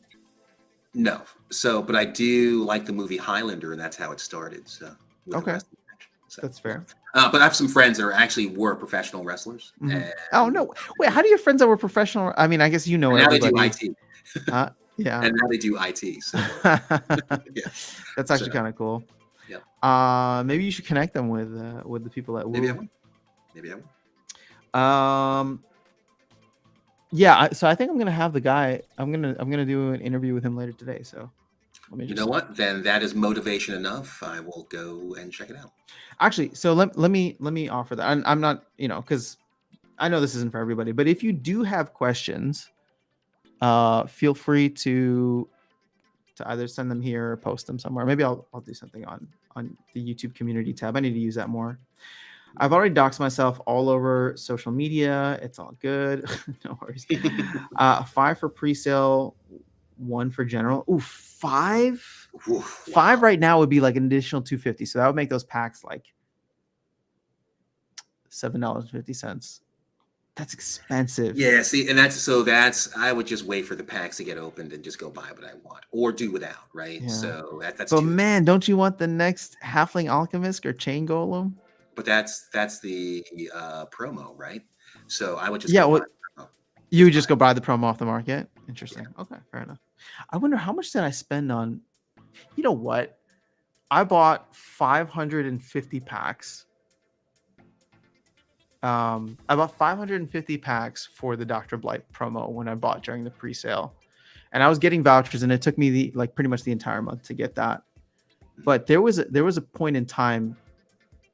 Yeah, see, this is where it's dumb. There was a point in time where I was making on SPS ranked SPS staking rewards as well as my voucher rewards. I was pulling in terms of US dollar value, I was pulling in like $300 a day just from those two. Wow. Yeah, no, for like the month of October. And it was yes. I was very much caught up in FOMO because I remember talking with my mom of all people and being like, yeah, this game is paying me like $300 a day. It's kind of insane, right? Because that's $150,000 a year. And of course, my dumb ass was thinking about it that way. I'm just like, oh, $150,000. This is great. Yeah, I'm just gonna play this game for the rest of my life. And then the crash happens, right? The correction happens, which was a good learning experience in and of itself, right? So that taught you a lot. Oh yeah. Well, now I think I actually understand your argument too, where it's just like, oh, I would love to buy in the presale to get the. I would love to buy in the presale and get the promo card. But man, every single day, if I had just been sold for a couple of days, Yeah. like I'd be able to buy blights all the way to wherever now, right? Which is what I did, So right? So I don't even know how many blights I got. Let me see. I think I got one. I'm gonna look at it now. Just give me one sec. So I got. oh, when you bought during the pre-sale? You know what? Yes. In fact, so this is funny. My eligible packs for Dr. Blight was 12. 12 packs. And you got one? Yeah, well, I did the pool with the guild. That's another one of the things for Oh, retention. gotcha. Okay. So I sacrificed my own, airdrop points in order to go in and do it with the guild, which was the right thing to do. Mhm. And I ended up getting a one Dr. Blight, and then there were tons of Dr. Blights on the market. They were roughly $100 each. And I said, you know what? I'm just going to go ahead and max it out. And that turned out to be one of the best things I did was maxing out Yeah. Dr. Blight. It's been in almost every game I've played since it came out, right? And I very rarely don't use it. So again, that was the strategy for that, right? Was to max it out because I knew that card would be oppressive, and it is. Now it's $60 a pop. I think that's the price I see now. So that's $60 a pop. Let's see. It's I've actually fluctuated bought a around, few but others to give to alts and to delegate out to people. So, where is it at? and again, we couldn't have anticipated. So $70, Yes. right? That's still a fantastic bargain. Mm-hmm. I mean, again, I'm just thinking about all the money that I left on the table had I been selling, but it's hard, man, during the hype. So that's why I'm like trying to be much more aware of like the mistakes I made in the past. But but now you get an opportunity to make new mistakes, right? So yeah. that's the nature of the business. Are you defining life? Yes. There's always new mistakes to make. All right, guys, we're getting life lessons here in this game. This is amazing. I see after has the glad cards locked up, he can use it. All right, yeah. I don't know what the right answer is about that, guys, but We'll just have to we'll test it out. I mean, I think we'll test it out. How about being able to use vouchers as a discount, like what they do in nodes? Ooh, that could be interesting. Yeah, that's super cool. Yeah, I like that. That I really like. Yeah, that could be really interesting. People don't want to burn their SPS so they can add vouchers. I don't think so. I think I don't think that they would do that. I think that it's just going to be an added value, and it's just like if you don't want to buy it, then don't buy it if it's like too much, and like the market will determine there. But you saw how much people spent stupid amounts of money trying to get into that leaderboard for Chaos Legion last year. Oh my god, it was nuts. All right, for me, buying pre-sale for vouchers might depend on the promo card. Okay, fair. I think so too. Yeah, I mean, again, I might FOMO in myself, right? I'm not above that at all. Yeah. I mean, I do it all the time. I think I want to have some, right? That's why I'm starting to stack vouchers now, but I don't think I'm going to go crazy like I did last time, where it's just like, I need to figure out how I can get 11 BCX for this legendary. I think, if anything, similarly to how I'm doing things now, it's just like, let me take some off the table, throw it in HBD, earn something on that. And then, when the eventual market, correction comes with it, like the card market correction comes, that's when I go in and snipe things. But that's the problem, is I'm cheap, so I don't like going in and sniping things when they're low, because I'm just like, maybe it'll go lower.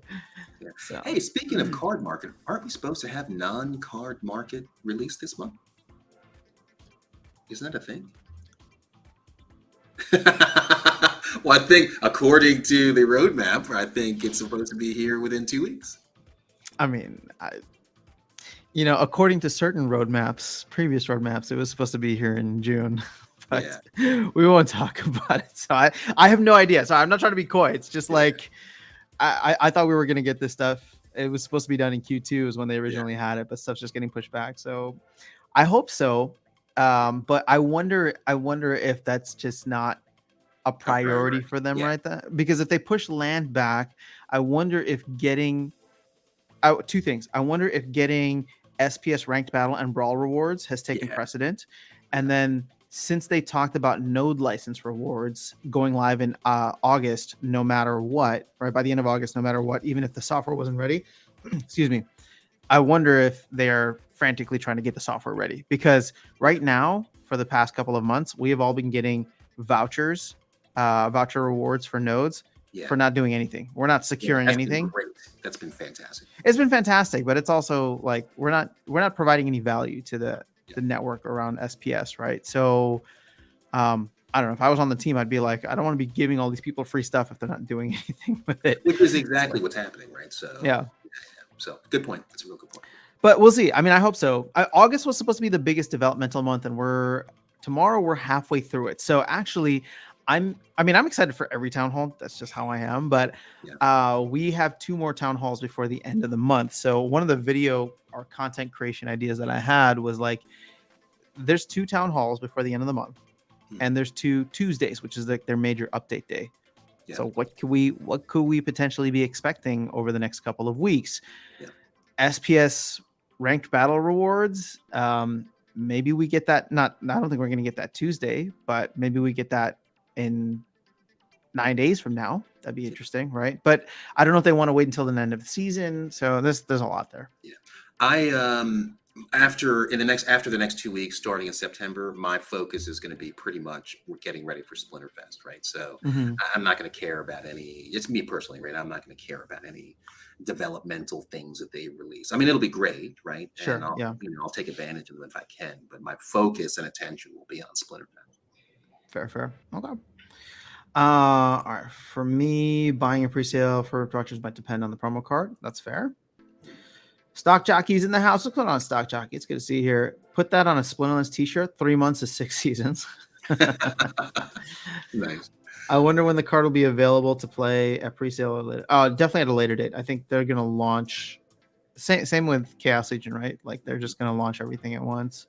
But I do think that they probably want to launch Rift Watchers before Splinterfest. So I would assume sure. that would be. It's going to be playable before August or before October.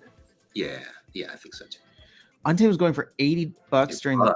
Yeah, that was insane. Chaos wasn't until the general sale, wasn't it? Yeah. Just made a video yesterday on older pack prices. Nice, but alpha packs now $150 way low for that.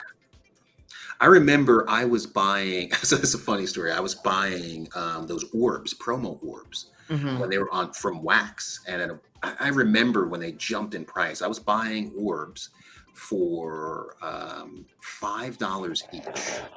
This was before the big explosion, right? Yeah. Because I wanted to get another Archmage Arius, and that's where they dropped from. And I said, there's only 87. I said, there has to be, more that are waiting to be created. But after buying, man, I must have bought 50 or 60 of them. It was not as common as you would think in terms of getting an Archmage dropped. And there's still, a year and a half later, there are still 87 that have been minted.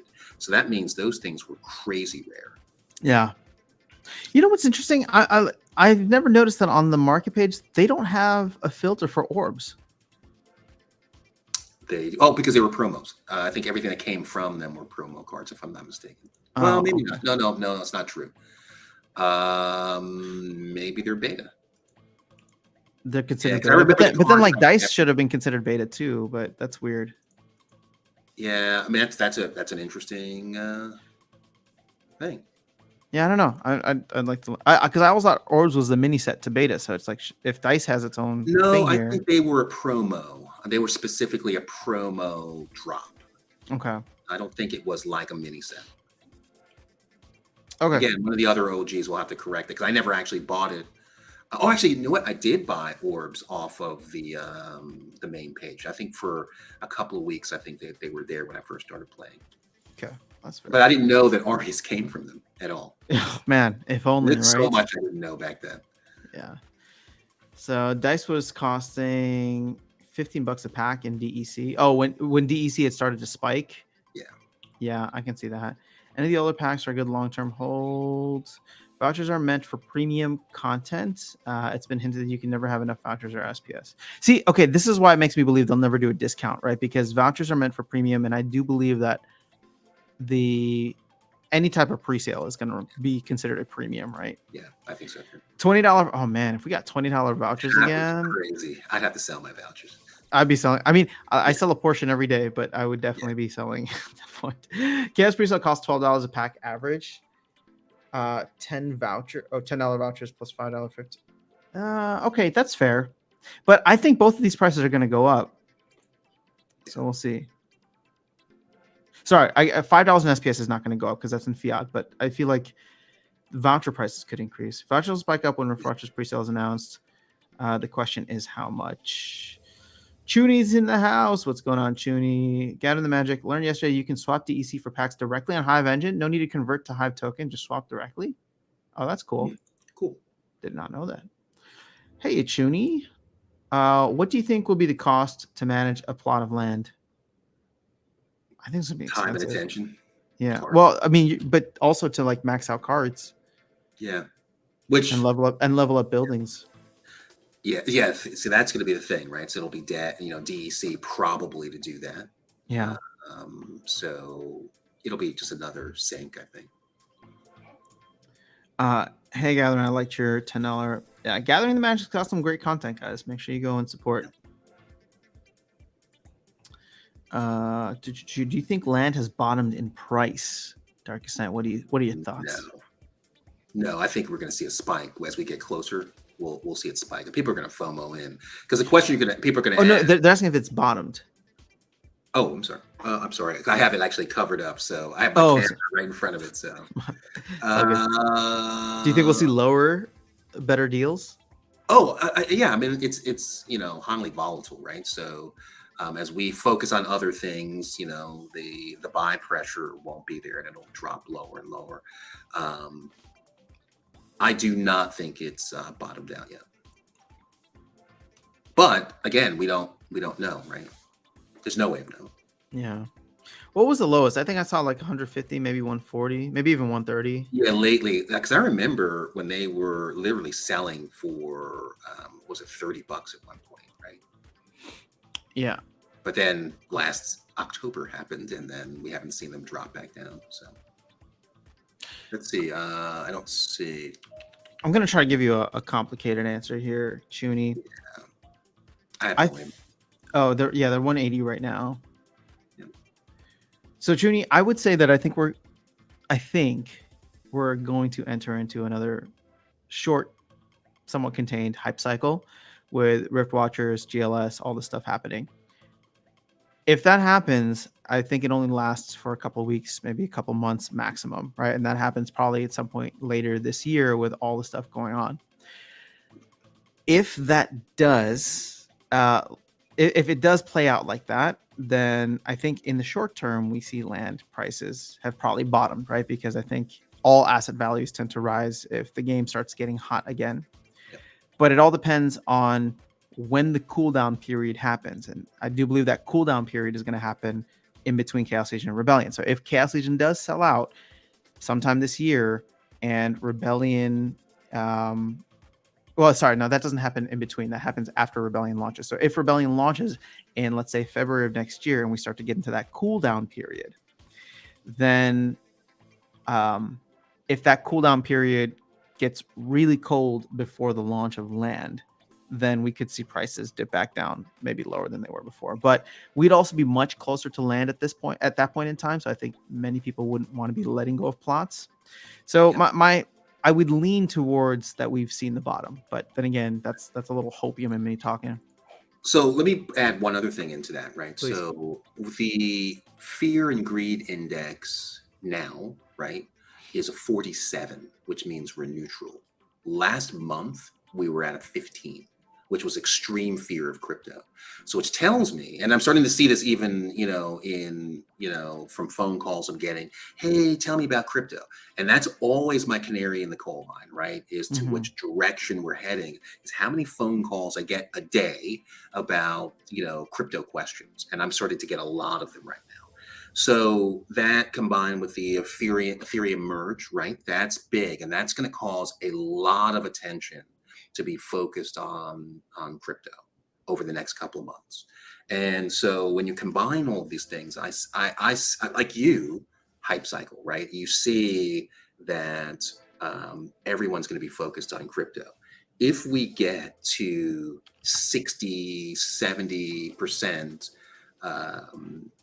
fear and greed, right? I think that we're going to see crypto just take off on a tear.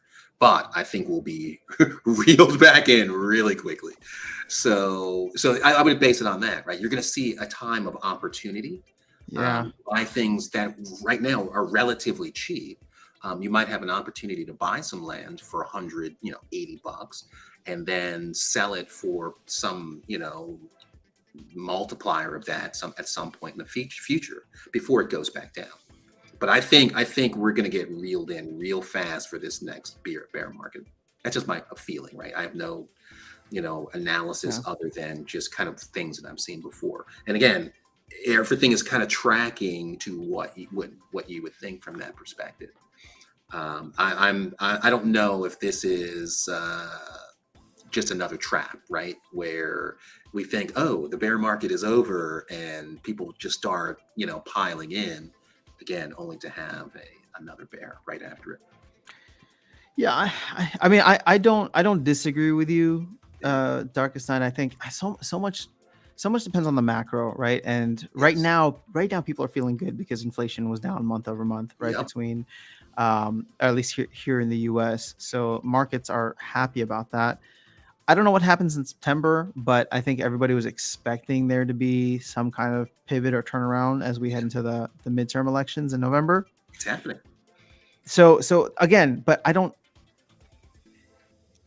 see that necessarily fixing everything. You know what I mean? Yeah. Like, I think inflation still, like, 8.5% inflation is still high. So it sucks. It definitely the, the, sucks. the, Yeah. oh gosh, I saw this meme and somebody was doing like a Squid Game thing, but it's just like, 8.5% inflation in March and everyone's just like sad, right? Yeah. And the 8.5% inflation is, yeah, in August, and everybody's cheering, right? Because it's Right. like, Because it but could have been it's, so much worse. it could have been. It could have been. So I want to recognize that, but it's like, I don't know. I don't know. It's just, Yeah. I don't know that we're done with this yet. And maybe I'm just being overly bearish, right? But like, I do believe that there could be a decent rally, and I'll still call it a bear market rally that happens like between now and maybe September, October, maybe even November, right? Yeah. Just with the politics involved. But then I wonder what happens in like December onwards. Like, Yeah. does reality hit at that point? Do Yeah. the supply chain issues hit? And now that we're talking about like, a lot of stuff that I keep hearing is like energy issues in, Europe, for example, are going to get hit real hard once winter rolls Winter. around. Yeah. Winter. Yep. So, it's like, I don't know that we're done and through this. That's why it's like hard to look out, Yeah. like 6 months. I mean, it's hard to look out a couple weeks, but like 6 to 8 months out and looking at land next year, self-contained within the game, I think we're going to have Yeah. our own hype cycle, but Yeah. that's still so heavily influenced by what's happening outside. Yeah. Yeah. So, I mean, the good news is Agrode and Matt have said that they run their company as if it's always a bear market, which I think is smart, right? Because Yeah. they're doing great. We've been kind of insulated against that. But what if they hadn't, right? What if they had been just spending money like crazy, which again, they haven't. So I think we're here to stay, right? We have the number one spot. I believe we still have the number one spot. So as long as there are no big screw ups, I don't really see any Mhm. risk to that number one. Maybe we dropped to number two, but I don't see any other game that's out there that can compete with Splinterlands right now. Yeah. So Yeah, no, I mean, I'm so impressed with the team because they took that huge boom last year and literally, I mean, I don't know the finances, but just seeing a team go from like a handful of people to yeah, 100, 150, like that's that is the definition of reinvesting in your business, right? correct. And they're reinvesting in human capital rather than like fancy offices with ping pong tables and a bunch of Yeah, amenities, right? that So was awesome. Yeah, that was awesome. so I really really like that. Obviously the fear is that if they still overextended themselves, then if we hit a bear market, then it's people that got to go at that point and not the fancy office. Right. But at this point in time, I would like to believe that a lot of the people that they brought on board Yeah, are not ping pong tables. They actually provide value and can actually push this forward. absolutely. Well, if you look at the artwork alone, right, Oh that yeah, the quality of the cards is astounding. And exactly. then Yeah, when we get automated cards and all those things, I mean, that's real eye candy for that people will, I think, really like. So, yeah, definitely. yep, cool. All right, Canada Magic. Thank you. My $10 account seems to be getting the best daily rewards, even over my silver account. That's awesome, dude. Yep. Get land under 200 and alpha packs under 200. Yeah. Just financial advice. Fair enough. I would agree with that. Did everyone see how much level 1 revealers are renting for? Yeah, I saw that. Again, I feel like the rental market's being manipulated, but I'm gonna leave my conspiracy theory hat over there. What are they being rented at? Huh? What are they being rented at? The revealers? Yeah. Are they high, low? I mean, High. Like it's kind of stupid Oh, how much just they're got one going as a for. daily reward yesterday. So nice. Oh, you should rent that bad boy out. Okay, so take a look at this. Remember, I said that was my favorite card of the. It's a great card. Yes. So here, revealers are currently going for 30 cents per BCX on the market, and they're renting out for 1.67 DEC. That doesn't seem right. Huh. I feel like they were going for much higher than this, but I'm not. I don't want to comment on this any further. I look at the card market, okay, and or the buying market, and in my mind, the revealer's good, but I don't know how and why it's double the prices of all of these cards right now. And it's a single splinter, right? It's only death. So yeah, not like it's a neutral, right? So here's the question, okay? And guys, I'm not trying to point any fingers. I'm just saying, like, that stuff was talked about. The market got manipulated, and all these rentals are the rentals had like 1,000% APYs. So what did everybody do? Everybody went out and they started buying revealers, and this price is up at 30 cents. So I would just think about who's selling them to you at 30 cents, because the rest of the epics are not even close to that. Yep. So I'm not buying revealers because I don't even know what their print rate is at, but it's not anywhere close to near where the others are. So we have probably hundreds of thousands of more revealers still to come. Sure, if you want to go and try and make,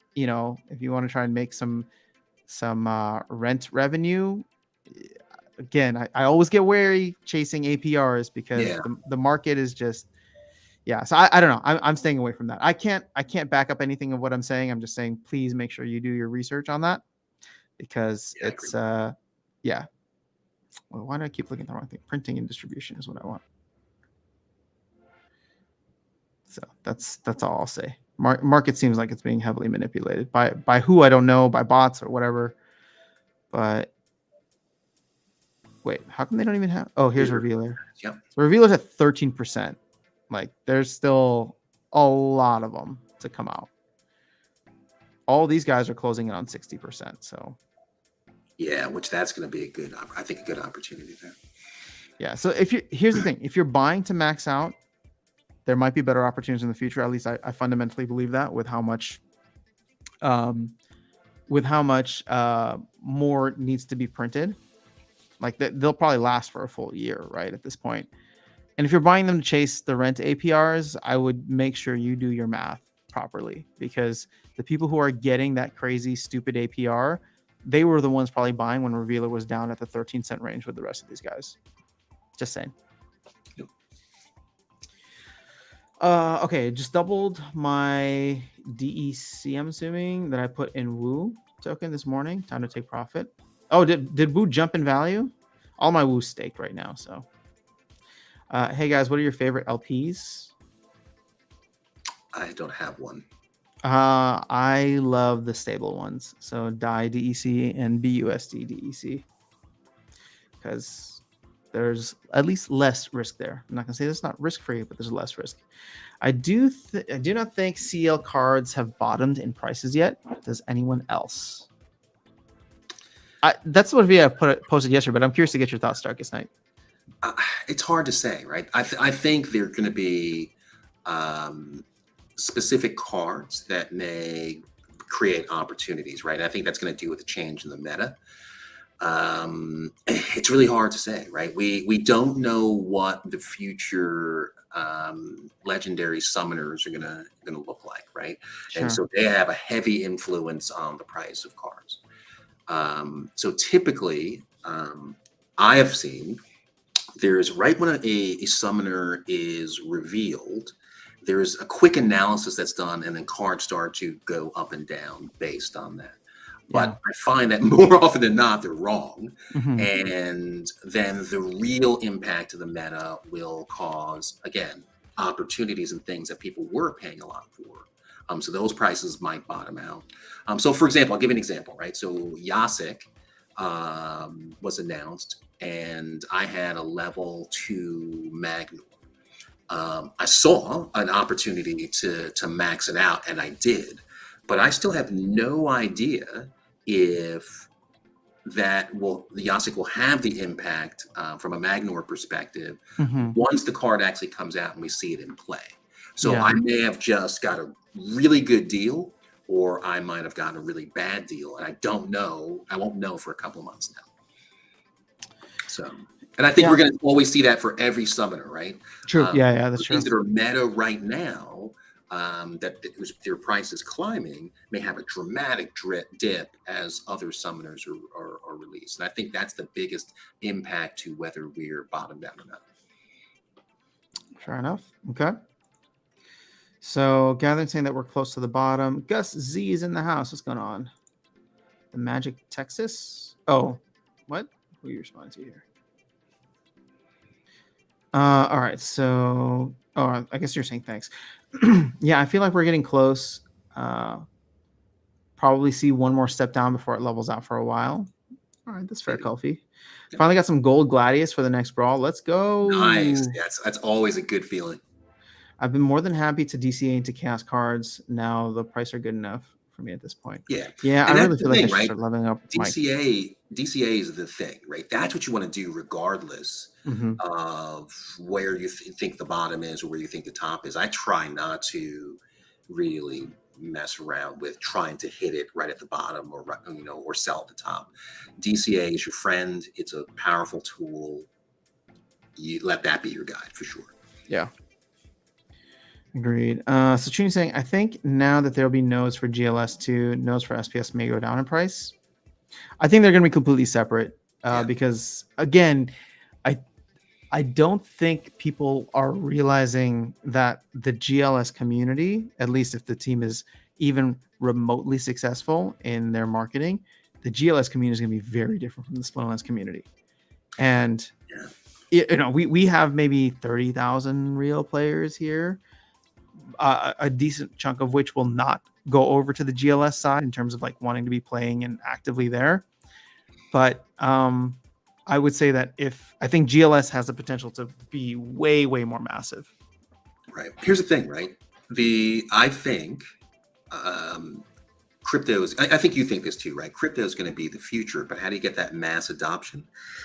Just because they're sports fans, right? Soccer fans, doesn't mean they're any less savvy than us who have been in a fantasy setting with crypto, right? Yeah. I think there's a lot of education to be had as to why this is going to be on a blockchain, right? The asset ownership is, I think, going to be the biggest driving factor of this game, because there are other games to play, right? I mean, you can play tons of other things that are relevant to soccer, but I think owning those assets and being able to sell them on a marketplace, and I mean, most of them don't even know what an airdrop even is, right? And so think about that, right? They're buying these assets or holding these assets, and then all of a sudden they're getting crypto as a reward, or they're getting crypto as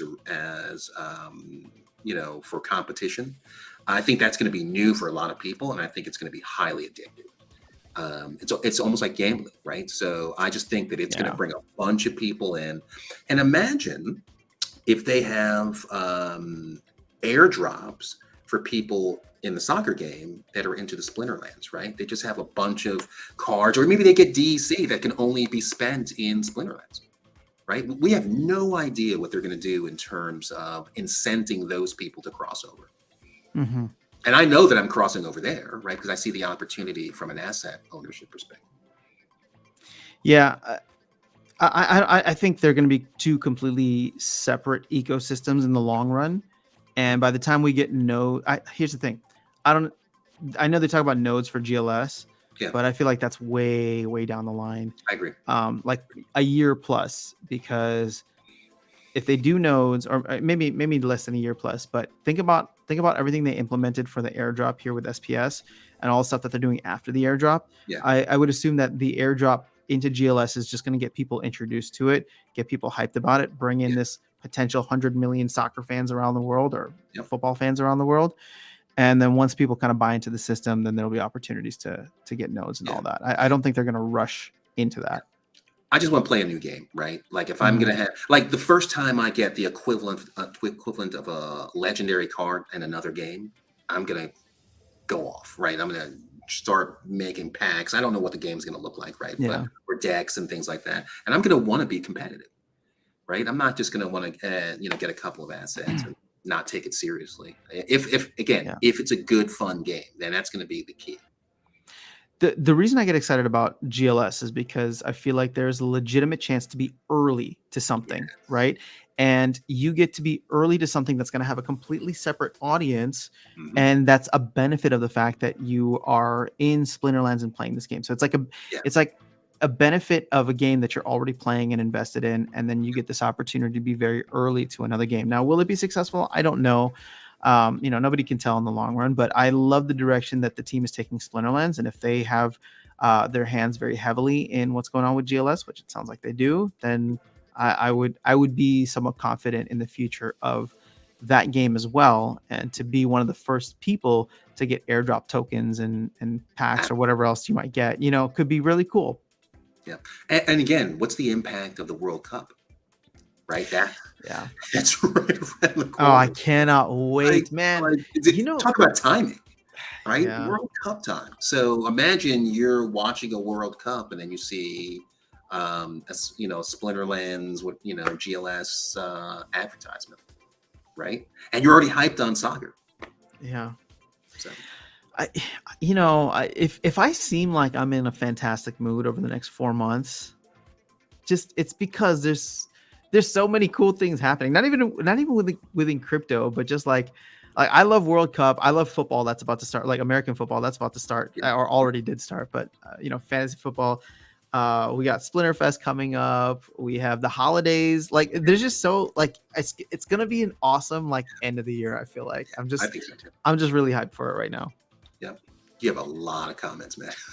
I do. Okay. All right. Yeah, All I right. do. We're gonna run through. Oh my God, I'm 25 minutes behind. Yeah, Okay. yeah. So we're gonna do it all now, dude. I'm gonna All keep right. my mouth Shuni, quiet. any idea when vouchers will be Bloodstone for vouchers? I have no idea. Also, I don't trust them. I don't trust anything they say until they actually put it in in a post, because I'm still waiting for airdrop potions from Q1. Orbs are considered promo. Thank you. Yeah. Dice was $40 DEC at the end. I'm thinking land is going to dry up the CL cards when it comes out. Hopefully. Woo token volume is going nuts. Going to pass. Yeah. Well, token volume's good. Oh man, was it because of the video that I posted? I'd love to have that effect on the market. After reveal, I'm thinking $70 common plots. I wouldn't be surprised. I think the Yeah. lowest that I would expect is maybe 25 to 50. So what's going on, guys? Fun for all's in the house. Unless the job market absolutely craters, the Fed is going to 325 basis points into the midterms. Yep. Okay. Are you going to keep your GLS airdrop or sell it? Maybe half and half. I haven't decided yet. No, you're. What about you? Sorry.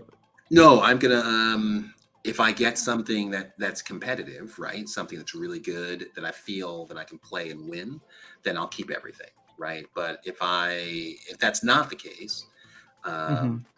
then I might just sell it. I rarely sell cards, right? So True. that's just Yeah. the thing, right? Like I just don't. I sold Yeah. one time I sold a Yodin, and I was like, I'm never doing that again. Yeah. The thing is, it's our experiences, and I think this is why it'll probably be fun, is because I'm very much trying to approach it from like the investor hat, and you're very much the player hat. Yeah. So for you, we're both excited, maybe for different reasons right now, but I'm sure a lot of it overlaps. Is like I'm excited because I'm getting a bunch of free value for holding value that I have right now, whereas you are like, I play this game. I've been playing it for a couple of years now. It's awesome. And now they're about to give me free stuff in another game. That's Yes. pretty cool. Right? It's just like, Yes, absolutely. Yes. so I'll be able to play that game too. And if it's Yes. anything like this, it should be fun. Yes. So no, you're right about rentals. And I have Shenanigans. Archmage to handle me here while I go focus on that. There you So, go. There you go. yeah. All right. So Chuni's saying, how are they manipulating rental market? Just curious and truly do not know. I was reading something about like vacuums. I don't want to get into it because I'm not trying to spread any FUD or point fingers at anyone because I don't fully understand it. My point is that I don't think whatever's happening right now is sustainable. So that's that. But it seems as though people were trying to rent up lower cards so that they could get to higher floors for those same cards. So again, I'm not saying that that's necessarily a bad thing, especially if you got to benefit from it. I'm just saying that I don't know how sustainable it is all. Bots need him for the focus at low levels. Oh, that's fair. Okay. Revealers were at 24 DEC a day not too long ago. They went from 0.7, 0.2 to about 0.7. Okay. I sold my revealers yesterday. There's no way they don't drop back down. Yeah. I don't know about EOS, but they're going to drop back down at some point. Ahmed's in the house. What's going on? How's life in Canada? Bottom price of chaos, but possibly, but price comes in waves. Next pack's opening spree. Yeah. Exactly. That's exactly what I was saying. So Alex is saying we'll definitely go play GLS. Rift Summoners in the house. I played a game last year similar to fantasy football, but with NFT cards. Cool.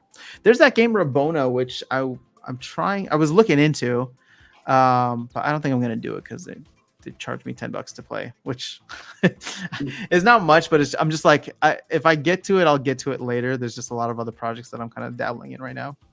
But my Queen Mycelia. Oh, best card in the deck, easy to rent out. It's right now. That's a fantastic card. Did they say SPS will be used in GLS? Nope. There's going to be a GLS token.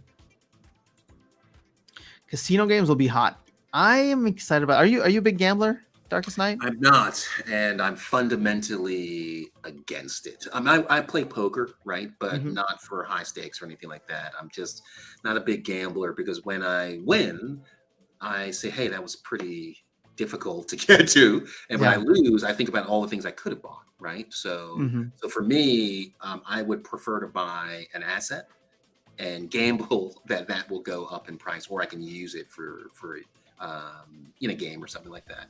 But just to throw money away, I'm not a fan of that. Yeah, I will say this. I mean, I don't gamble either. I'm like you, similarly fundamentally against it, which is gonna make our Vegas trip interesting because I thought that's what you were excited about. I'm excited about going to the HyperX Arena. Fair enough. Okay. And playing on those computers. Now, the only thing I have, so talk about gambling, right? So there's different types of gambling. They're going to have computers there for us to play Splinterlands on. Will any of us trust to put our keys on, on those computers or passwords? Because I mean, our assets are worth a lot, right? So how do you handle security? How do you trust that if you put your password on those computers? That's something I would love the team to ensure that they're, from a security perspective, that we're not going to run the risk of being compromised, right? Here's my third-party workaround. It's going to cost you $10, but it might be worth it. Basically, if you're going to play with any kind of deck or any kind of cards, just create a third-party account. That has nothing in it and delegate stuff there, and that's the one that you log in with. Yeah, and I think that's exactly what I'm going to do, right? So we could talk about that. I guess a prep for Splinterlands, right? Because that's definitely going to be a thing. I do wonder if they'll have a better way to go about it, but I mean, there's that like creating a separate account and delegating to it is the safest way, right? Because any kind of breach is gonna suck. So so again, maybe that'll just be our official for the guild, right? We're just going to recommend, like, if you're going to go on a non-trusted device, do not log in with your primary account. Do we know how many people in the guild are planning to attend? Not exact numbers, but quite a few. I mean, I just got my shirt. I just got my shirt the other day. Oh shoot! Never ordered it. They come fast. So definitely order your shirt. I ordered 2. Gotta represent. Yeah. Archmage Arius Disciples. I always forget the last one. Yeah, it's all good. All right. Any more info on ghost card tourneys and when they will happen? No idea. Honestly, it's a lot of rumors right now, but I think they've been hinting at it for a while. So that's gonna be awesome, by the way. Yeah. Only one problem with GLS. It's a rookie league. What does that mean? Is it only rookies that are going to be in it? I don't think they mentioned that. or But even it's if a it rookie is, league, right? as in like it's in its first season or Yeah. first year, maybe. I mean, again, the superstars of the future might be in those rookie cards. Rookie cards Yeah. are good for a reason because Mhm. they're not immediately valuable. But if you have superstars come out of those rookies, you want those assets associated with those guys. Yeah. So yeah, it's a roll of the dice, but get them all. MMA Twain, you must be new to the channel too. Did you watch the fights last night? They were good. Vegas, you guys will be spending all day at the buffets.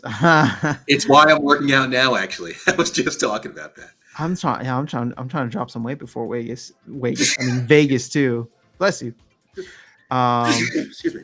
Ooh, Darkest See, Night, do you have a talking favorite? about buffets, see, it causes me to get You're allergic to it. Do you yeah. have a favorite buffet there?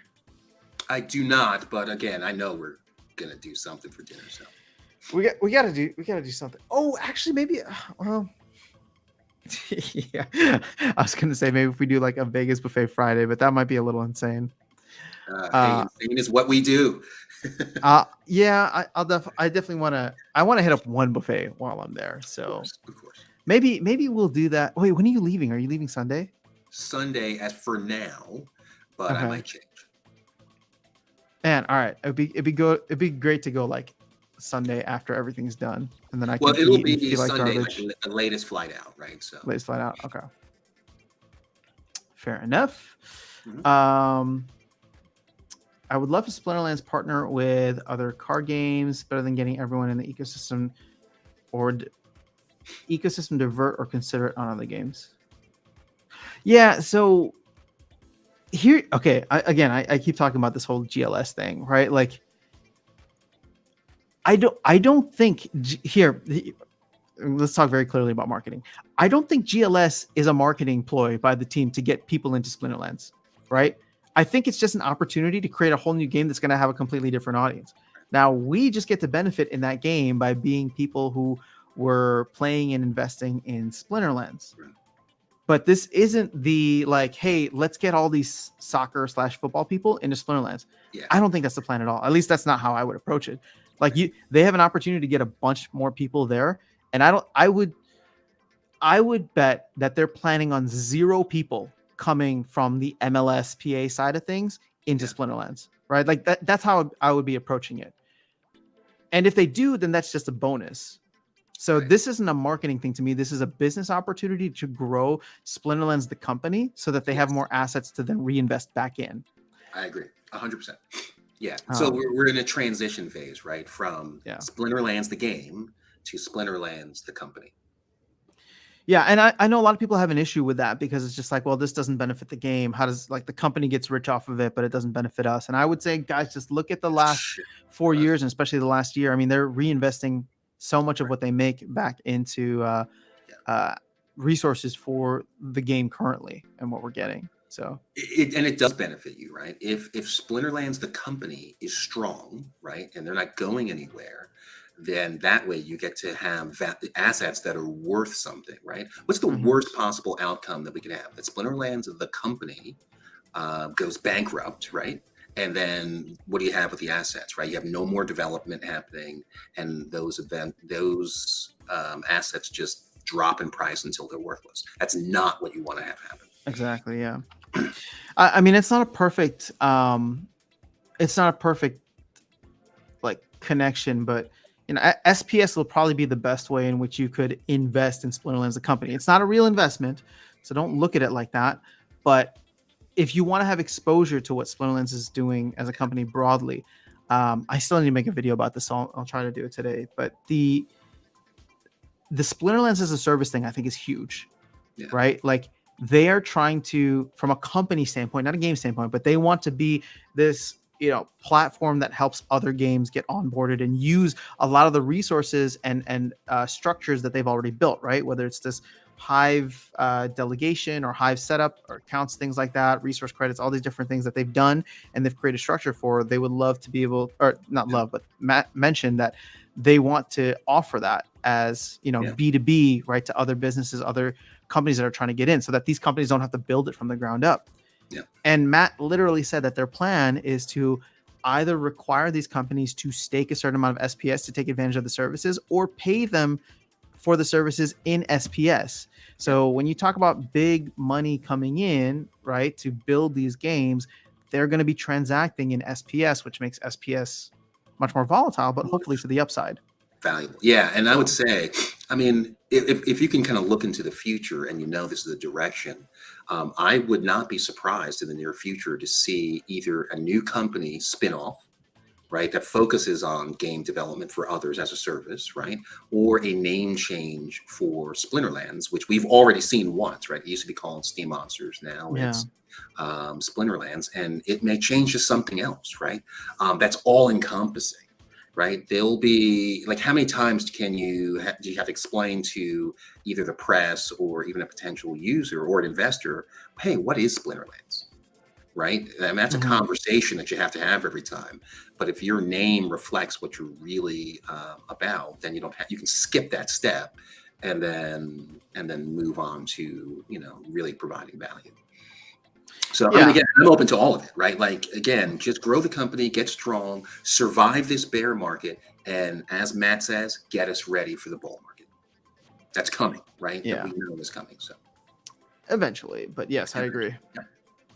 Yeah. They said you will not need to log into your account at Splinterfest, I think. Okay, so I didn't know that was a thing.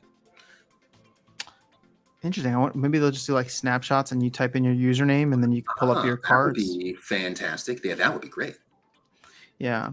If you compare GLS to football/soccer, the rest of the world, what the rest of the world watches, it's not on the same level. Will be different if the game was made for FIFA. Yeah, I mean, there's no doubt, but I think the team has to start somewhere, right? Yeah. So start small. It sounded like the MLSPA came to them wanting to create this game, so why not take advantage of that? And if you do it well, then who knows who comes knocking on the door afterwards? Yeah. Absolutely.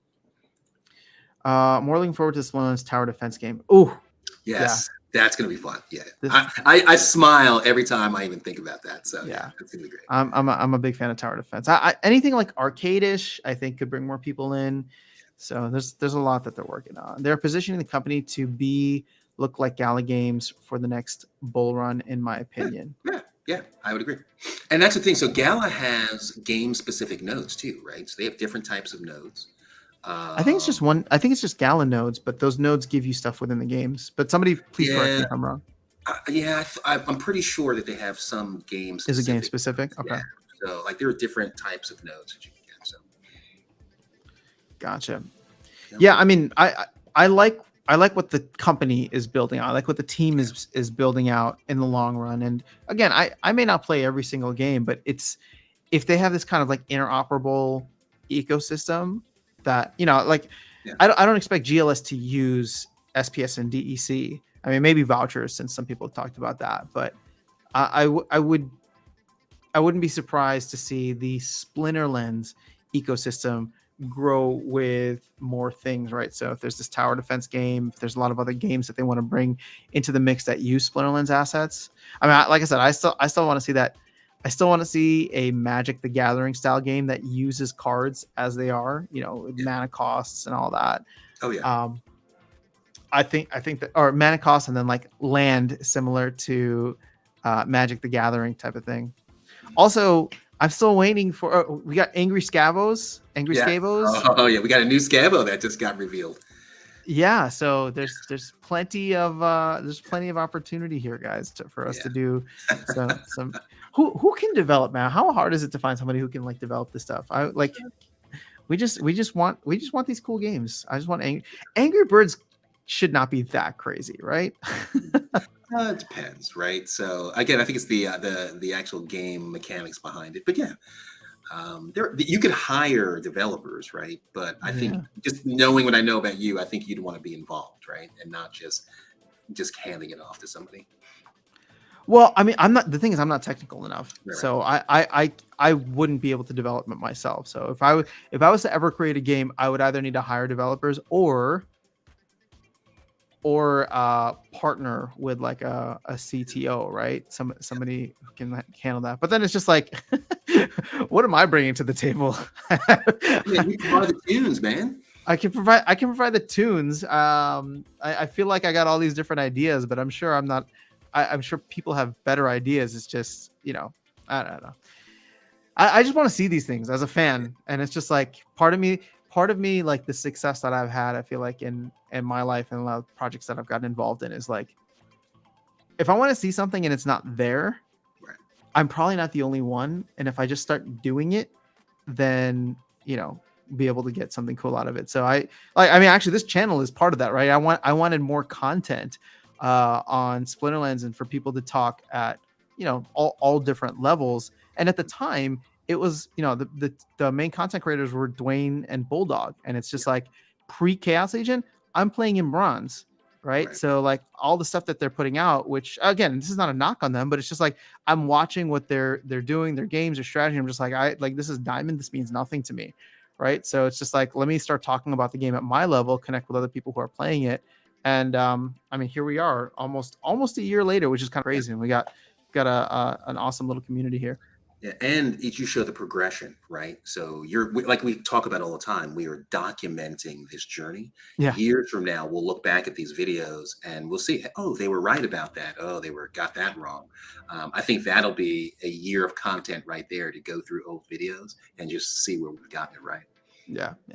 Darkestnyte and I were just talking about this recently, where it's just like, I always get excited, and whenever I see like one of these OG Mavs will post like, a lot of these common alpha cards going for like a penny, or some of the really cheap like legendary alpha cards that they have like snapshots of the market, right?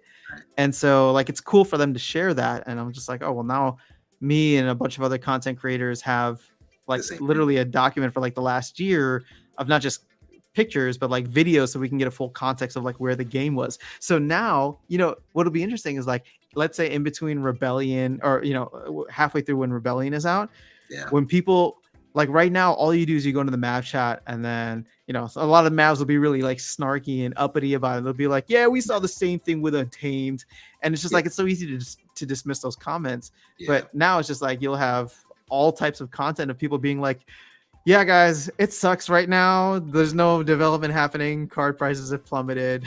Right? It's just like, yeah. but then you see the progression, you see the Yeah. cycle kind of play out, so Yep. people will see that it's actually happened before, and what the community sentiment was actually like, rather than You it just remember- being passed down secondhand. Yeah, you remember a month ago when all the prices dropped significantly. What did I do? I went on a buying tear. Everything You did. like crazy, and then now we're climbing back up, right? So Mhm. not to say that was gonna happen, right? But even the prices now are still fairly low, right? Grandmaster Wrath, a legendary summoner for $23, Yeah. right? Grum Fireblade, right? We're looking at it on the screen right now, $6. A year from now, who knows what that card's going to be? Chaos Dragon, right? That's $5.85. Who knows what that's going to be a year from now? Yeah. Well, I just think about, I mean, and you can attest to this because this is one of you just said it was your biggest regret. You sold a Jotun for $20, I sure did. right? And so Yeah, like, I'll we're never seeing do that $20 legendary summoners on the market right now. And Yep. I think I was probably one of the people that was saying like, we would never see this card down at $20, right? Grandmaster Wraith. Yep. In my mind, I was just like, yeah, I think this card's probably going to be around $50 and it's just going to stay there. But I was very wrong. And now we're seeing the cycle just kind of play itself out. So even though I'm getting super hyped on Yasik and saying, oh, maybe he'll be like, 50% more expensive at like $30, we'll probably see him down at $20 too. Who knows? I think as we get closer to the end of Chaos Legion, those cards at the end will be more valuable, right? Because there's less time to mint them. So more than likely, the dragon will be the one that is going to be pretty pricey. What comes after that? A death, I think death. And if you look at what the death card is, so prediction. Have you seen? I think it's called the Astral Entity. Is what the artwork is, right? For the Death Summoner. So my prediction is going to be that it's going to give everyone on your team phase. That's very after. Ooh, that'd be Everyone on the team cool. is going to have phase. I Yep. like So it. phase, I would. This would be phenomenal, right? But if it also gave life leech, phase and life leech, Those would that'd be be my good. new favorite Oh card. man, life leech on the summoner is gonna be out of Yes. control. Yes. All right. Ooh, Wymox is in the house. What's Hey, going on? Alex Bernard. I'm still trying to get a max gold chaos deck. Very nice. cool. Same here. Actually, I'm in the same boat. I just celebrated my Splinter anniversary on the 5th. Nice. Woohoo. So, well, congratulations. I don't know when to find out the first day that I created the account is. Actually, wait, maybe I can look it up in Yeah, you email. can. You can go into your it's called your So I just checked my profile. okay. My profile just says battling since August 2021. Yeah, but I think you can go into your balance history, and I think you can export it out because it only shows a certain amount of time. But Hmm. yeah, so you can go to your first statement, right, and download that, and then Okay. it'll show you the first day of your first transaction. Okay, gotcha. Well, I just did it another way. I went into my email Huh. and I got my welcome to the Splinterlands Oh, well, email there you on go. That was super August easy. August 30th. There you go. So yeah, I guess I'll have my little anniversary coming up soon. Yeah, let's see. When is my? I've been playing since December of 2020. So Ooh, you're coming up on 2 years. Yeah. That's exciting. Chris West saying you should check out your video. How much to max out all Chaos Legion rewards cards at 2 minutes? Oh gosh, what did I get something super wrong or super right at that point, or did card prices just drop? Wymox, it all depends. The ramp up of adoption and when the big guys come to the markets. Yeah. Nintendo, Pokemon, Hasbro. Yeah, that's fair. Yeah, but see, here's the weird thing, right? There's still the stigma of crypto, right, and blockchain gaming. Yeah. Right. So I don't know that they will adopt the. I can remember Steam a couple of months ago, right, 6 months, 7 months ago. They said that they would never have blockchain games on their platform, which is not true because they do. But they came out very publicly against it, right? Yeah, agreed. Not wanting to change their branding around it. I don't know that these bigger guys will want to do that either. And to be honest, there's no need for them to do it. There are tons of big developers that are developing blockchain games right now, hundreds of thousands of them, and growing every day. What do we need them for? Right? This is our thing. I mean, think about like every platform. It's usually the people who natively adopt it and build on it that tend to succeed, right? So. Again, I'm not saying that the thing is brands like Nintendo, Pokemon, like they've been around for a while, and to their credit, they have done a decent job adapting in certain ways. Absolutely. But and I can only think of one right now. But think of like Supercell. Like how big is that company? The one that made Clash of Clans and all that. Like they created mobile games and they did it awesome, right? They did it in a huge way and became a pretty powerful player in that arena. So when we look at Web3, I think that there's definitely opportunities for a team like Splinterlands to grow out a massive kind of foundation before Hasbro or Pokemon or Nintendo even dip their feet. So yeah, I agree with you. Yeah, they can gain market share, right, and hold on to it. Now, will Nintendo and Pokemon and Hasbro, will they have some entree into blockchain gaming? Eventually they're going to have to stay exactly, yeah, right? So for sure, and I like the idea of owning my assets, right? It's the reason why I stopped playing a Magic the Gathering on online, not online, arena, right? I was spending tons buying packs, and I don't own the cards, right? And what they can do is, and again, one of the reasons why I don't play Magic as much now are the banning of cards, right? So you invest this money and then a card gets banned and then your investment goes to zero overnight, right? I can't do that anymore, right? Yeah, that's true. All right, let's see. Stock Jockey is saying currently you can buy a gold foil Prince Julian for less than a regular Prince Julian. Get out of here. What? I mean, I actually believe you, but yeah, I'm curious now. That's because I think this price is just inflated. 32,000. Oh my God, you can get it for 30,000. Oh man. All right. Well, let me. I'm not gonna go silent and buy that, just so you know. Yeah, yeah. Well, Yeah, that's not gonna happen. come on, There Darkest are only Night. 7, but there are only 7 on the market. There Right? are only 7 of them. Yeah, Come on. Look at him. He's so cute. Little looks so Prince Julius. mad. So his lore is pretty awesome too. So Oh, you wanna bless us with some lore narration? we'll save it. We'll save it for Splinterfest. We'll save it. Okay. Supreme Victory Network. Did someone say Splinterlands Go? Yes. I mean, Yes. they need. This would be the easiest way to tap into the entire move to earn space. Yeah. I just. People are looking for move to earn things. I don't know how difficult it is to create like an app that will track all of these things, but it's just like, again, I'm trying to give the team these ideas, right? It's like every 3 months, put out a new card that can only be leveled up by walking. That would be awesome. And it's just Oh, like, yeah, so all you do is you level it up and you can play with it. And then maybe after it reaches a certain level, you can sell it on the market. Or actually, I mean, maybe you can sell it on the market from the Maybe. beginning, but every account gets one, right? So 110. Maybe like they're like Gladius cards. They're soul bound, and you just play them. well, Right. you know what? Actually, oh, fine. That's actually another cool way to do it. They're so, but here's the thing: then you don't get the move to earn people into it, right? You kind of want to tap into the people that can make money off of this, right? And you have to find a way to make sure that they don't exploit it and just come in, create tens of thousands of accounts, and then go running with like 18 phones in their pocket.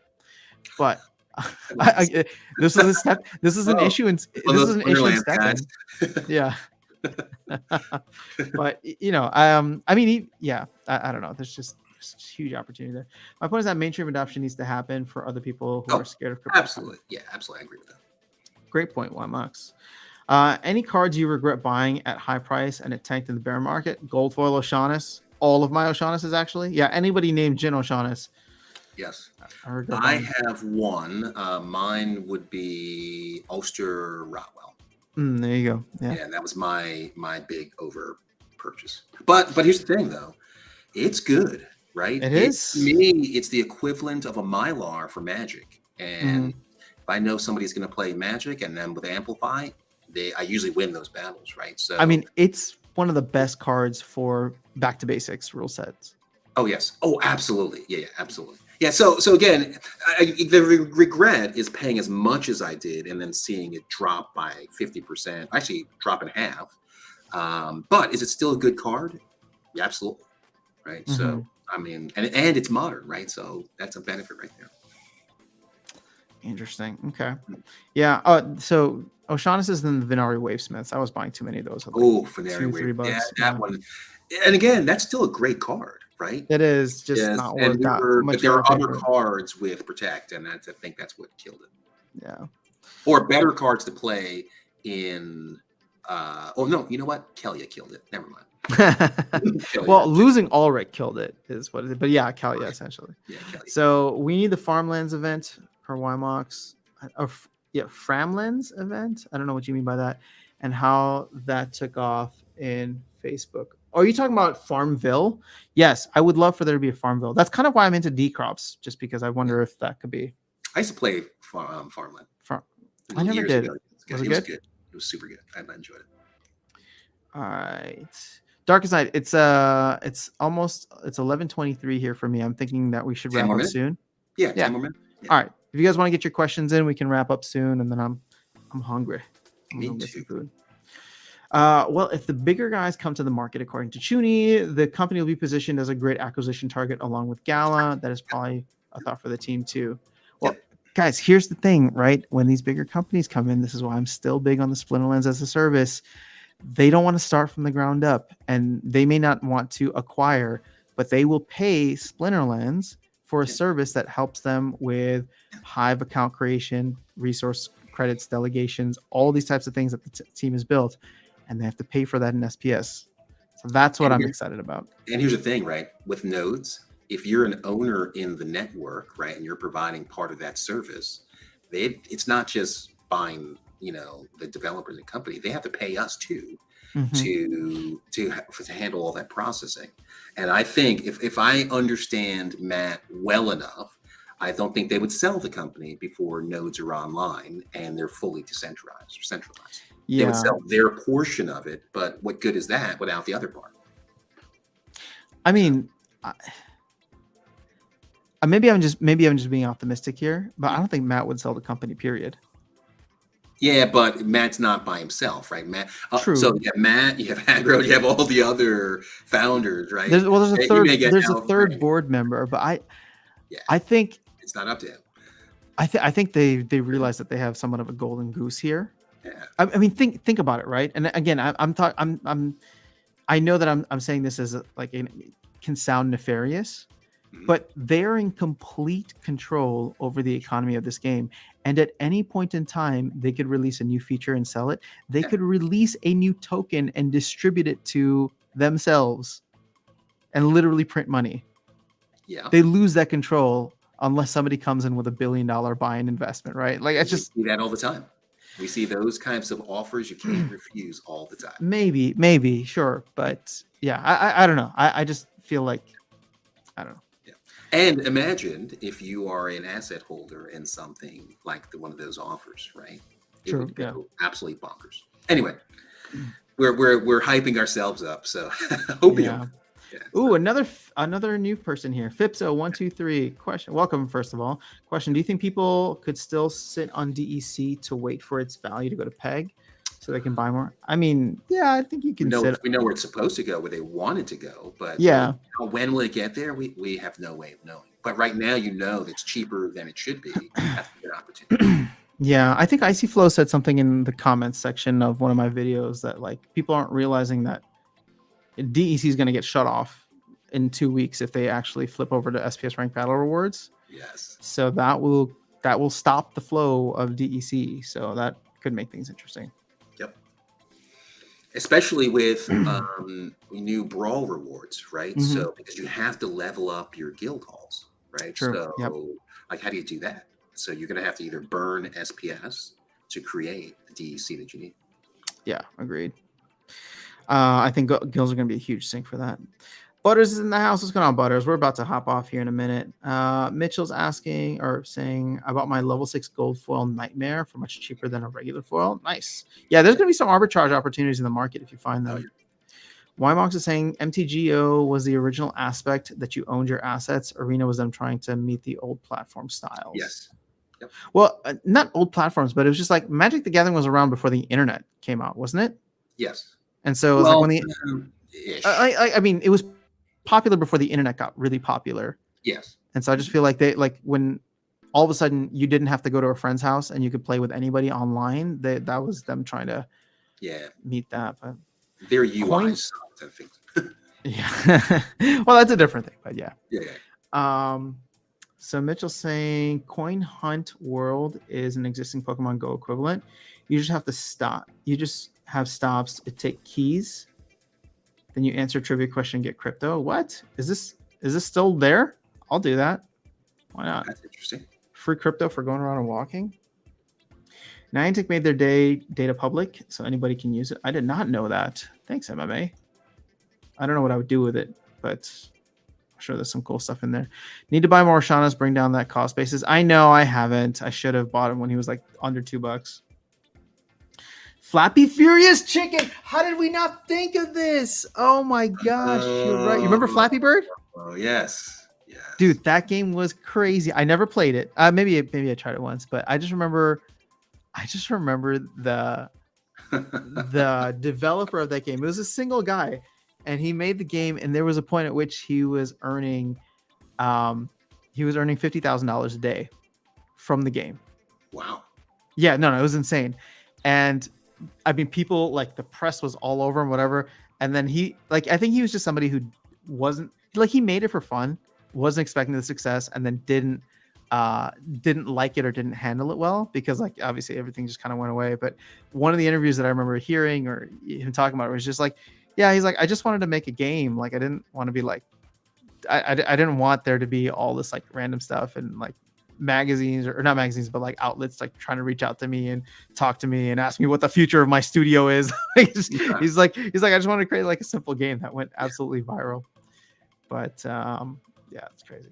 Yes, Farmville. I never played it, but that was the event that really took the microtransactions off. Yes, I agree. I mean, I had a lot of friends and cousins that played Farmville. Yep. Yep. Same. So, but I never played it myself. Have you guys seen the D City Sim Millionaire 100-day Splinterlands giveaway? No. What's this? I haven't. Did you ever play D City? Mm-mm. It's like a. Did you ever play Sim City? Of course, yeah, love it. So D City is like a Sim City on Hive that's been around for a while too. Oh, I'll check it out. But I don't know. I went to go check it out, and it's just like it's gonna be there's a startup cost involved, which at that point in time I didn't want to take anything away from SPS, but who knows, maybe now. As for company selling, as Ted Davis says, everyone has a price. Ooh, oh, that's a great town hall question that I'm not gonna ask, but somebody else should ask it. Yeah. Aggroed, Matt, what's your price to sell Splinterlands, the company? Yep. The Black Swan events, in my opinion, is some type of regulatory action against the company. Yes. So if anything Well, that's not happens, a black swan if you can anticipate it. well, Yeah. true, but if it ends up being crazier than people expect, I guess. I think that's why they're trying to decentralize, right? Yeah. So that's exactly the reason why they're trying to get the nodes out. Yeah. Harris, for rental prices, I think it's tied to what cards bots usually use. This is mainly why Grandmaster Wraith rents cheaper. All right, that's fair. What's up, Splinterlands, Jerio? We're just about to hop off here. MTG was 1993, so it was before the internet, but MTGO was... Well, the internet was around, right? Because it's been around for a while. It just wasn't for public consumption. Public consumption, right? Yeah. Military was using it. They were all playing. They were all sending each other emails. Yep. EverQuest and World of Warcraft. That's where I started EverQuest gaming. You could move assets IRL, but they didn't like it. Oh, they didn't like it at all. So that was one of the things. I would sell gold to people over in China, right? And vice versa, right? There was a very active eBay community for selling digital assets. For selling assets. That's fascinating. Yep. And the companies hated it. So, but anyway. Okay. D-City is giving away a 2 BCX Yodin during that 100-day giveaway. Interesting. A lot of these games, I mean, a lot of these games are smartly trying to latch onto the success of Splinterlands, right? By leveraging the attention that Splinterlands has, the player base, and trying to get people out there. I mean, if you go to the tournament section, you see it all the time. I haven't heard anything about this giveaway, but I'm not surprised. Farmville took microtransactions to everything. Madden, mobile games. The issue with mobile is Apple and Google want to they want a piece of it. Chuny saying, what player will you stake your SPS on, Darkestnyte? Wow. I'm trying to figure that out now. But if I had to guess, it would be someone in my own guild, right? So I would say some of the better players that we have. I think it's Ardenek, beat by a noob. You do really well. I sucked at the tournament yesterday. You saw that first. Yeah, but that was a one-off. That was definitely a one-off. So in our guild, we have some really good players, and I think I would not only stake on them, but delegate cards to them to ensure that they have the tools as well as the talent that they already have. Yeah, well, I'm with Chuny. I'm staking on you. I don't know if I'm ready for that yet. However, we're going to have a new project soon where we're going to be optimizing, decks and making different sets. And actually, one of the things I wanted to ask the community actually is what are some of the cards that are must-have cards to truly be competitive in silver, gold, diamond. And just look to get some pickups, right? That will help to determine outcomes. So yeah, that's something you guys can just provide that information to that would be awesome. Queen Mycelia is what Alex is saying. Got it. So we're good there. We're set on that one. Yeah. I do feel like Uriel is awesome. As much as I dislike Recharge, he's the best with Recharge. Yeah, you know how I feel about Recharge, right? You just have to make sure that you have some resiliency to those cards, and they can just knock off one after another in terms of playing, right? So I think the big one is Recharge Magic, right? With Blast. Like that is outrageous. A card that's doing 9 points of damage, rounded up, 5 points of magic blast damage. Yeah. Right? Not many cards that have that much, especially backline creatures. So Yeah, I agree. Man, there's so many out there. I feel like this will be yeah. its own thing. Harris is saying for ranked battles, did they mention if there's a max SPS stake on player base on the league? Like bronze is 3K, silver. I don't know if they mentioned I that didn't yet. hear anything about that. But I mean, but it's going to be awesome, right? I mean, again, if there's a cap, then you spread it around the entire community, right? So which I Yeah, think would be good. Either way, it's going to be great. So yeah, great. Ben Holiday, late arrival, all good. We can probably close out with this next Darkest Sound tournament. I'm sorry, guys. I know that I originally had mentioned it for today, and then the week just kind of got away from me. But when do you have availability? next Sunday. I just have to say next Sunday, because that way we're definitely around. We'll be a week off. Okay. Maybe we can Well, no, maybe these will only be on Sundays, so it's not like where we're going to change Sunday, the day. sure. But if I don't know if you're busy doing some more like baby goat stuff. Or... Maybe. I don't know. Might see a baby goat in the background. That'd be awesome, man. We need to start like a Splinterlands cafe that has baby goats in it. Yeah. Then you just can't rage the way that I rage after losing. Yeah. You know, I got my plushies earlier this week, so I think I might bring them to Splinterfest and give them away as giveaways. I don't know. Wait, you should just hang them up behind you, or like put them up somewhere, so people can see them. There we are. Oh, they're on the chair. There they are. Awesome. So yeah. All right, supply runner for silver from the chimney. Absolutely. Yep. I know someone who would have best card info. Top card wild. I don't know who that is, but okay, cool. Recharge is good to take out taunt. Agreed. Always can use a llama. You need a llama. I have a llama. Joffrey's asking, is the node worth it right now? I think so.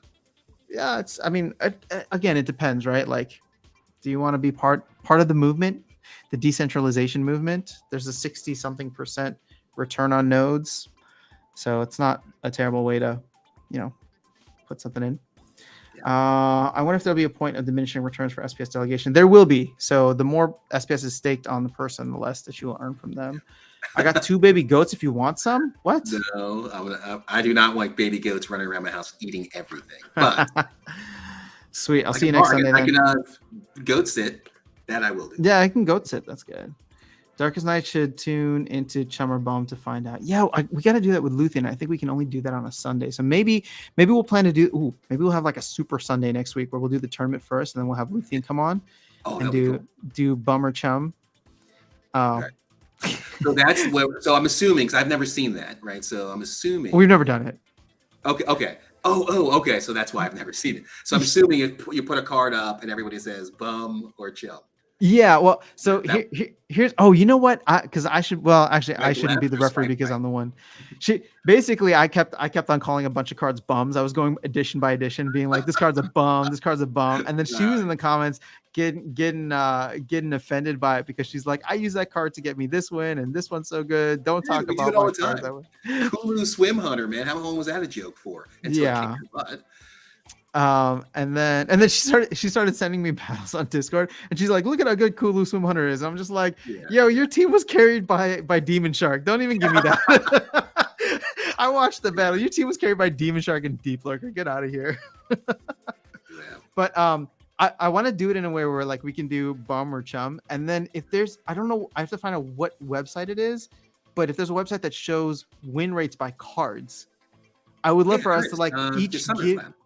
Oh, it's Summoner Lab? Okay. Yeah. I would love for each of us to give like is it a bum or chum? And then we pull up the actual stats and see who got it right. Yeah.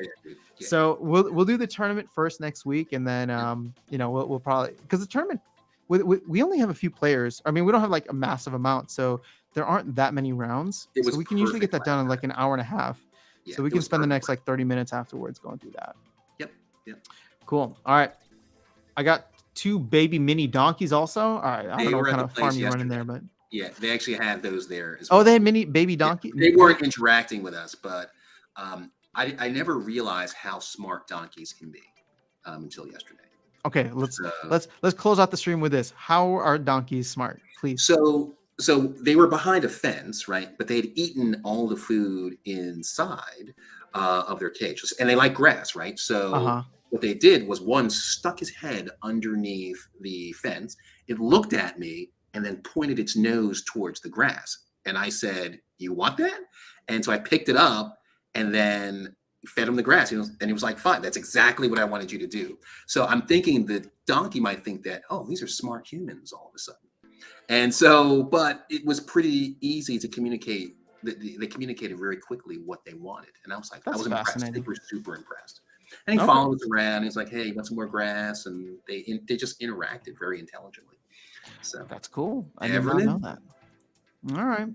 Mitchell saying I would always use Pelcar Bandit or Pirate Captain over Kulu. Yeah, Pelcar Bandit is my favorite. It depends Oh, on Alex, oh, sorry, go ahead. but it depends on the rule set, right? So which one you would use over. Yeah. Alex does own a farm. That's pretty awesome. I'm There you curious go. what other animals you have there. And then Ben saying mini donkey equals burrito. I love it. All right, guys, we are off for today. We'll be back, I guess, next Sunday. I'll go ahead and make the tournament today or tomorrow Cool. so that we have it ready, and then I'll make a video to post so people know about it. Yep. And I think we have our tournament style. I had everybody vote in the last, or in like the online thing. So let me see here. The winning votes for the poll by 60% majority was for a silver league with modern and rewards. There you go. Let's do it. So I think that's what we're doing.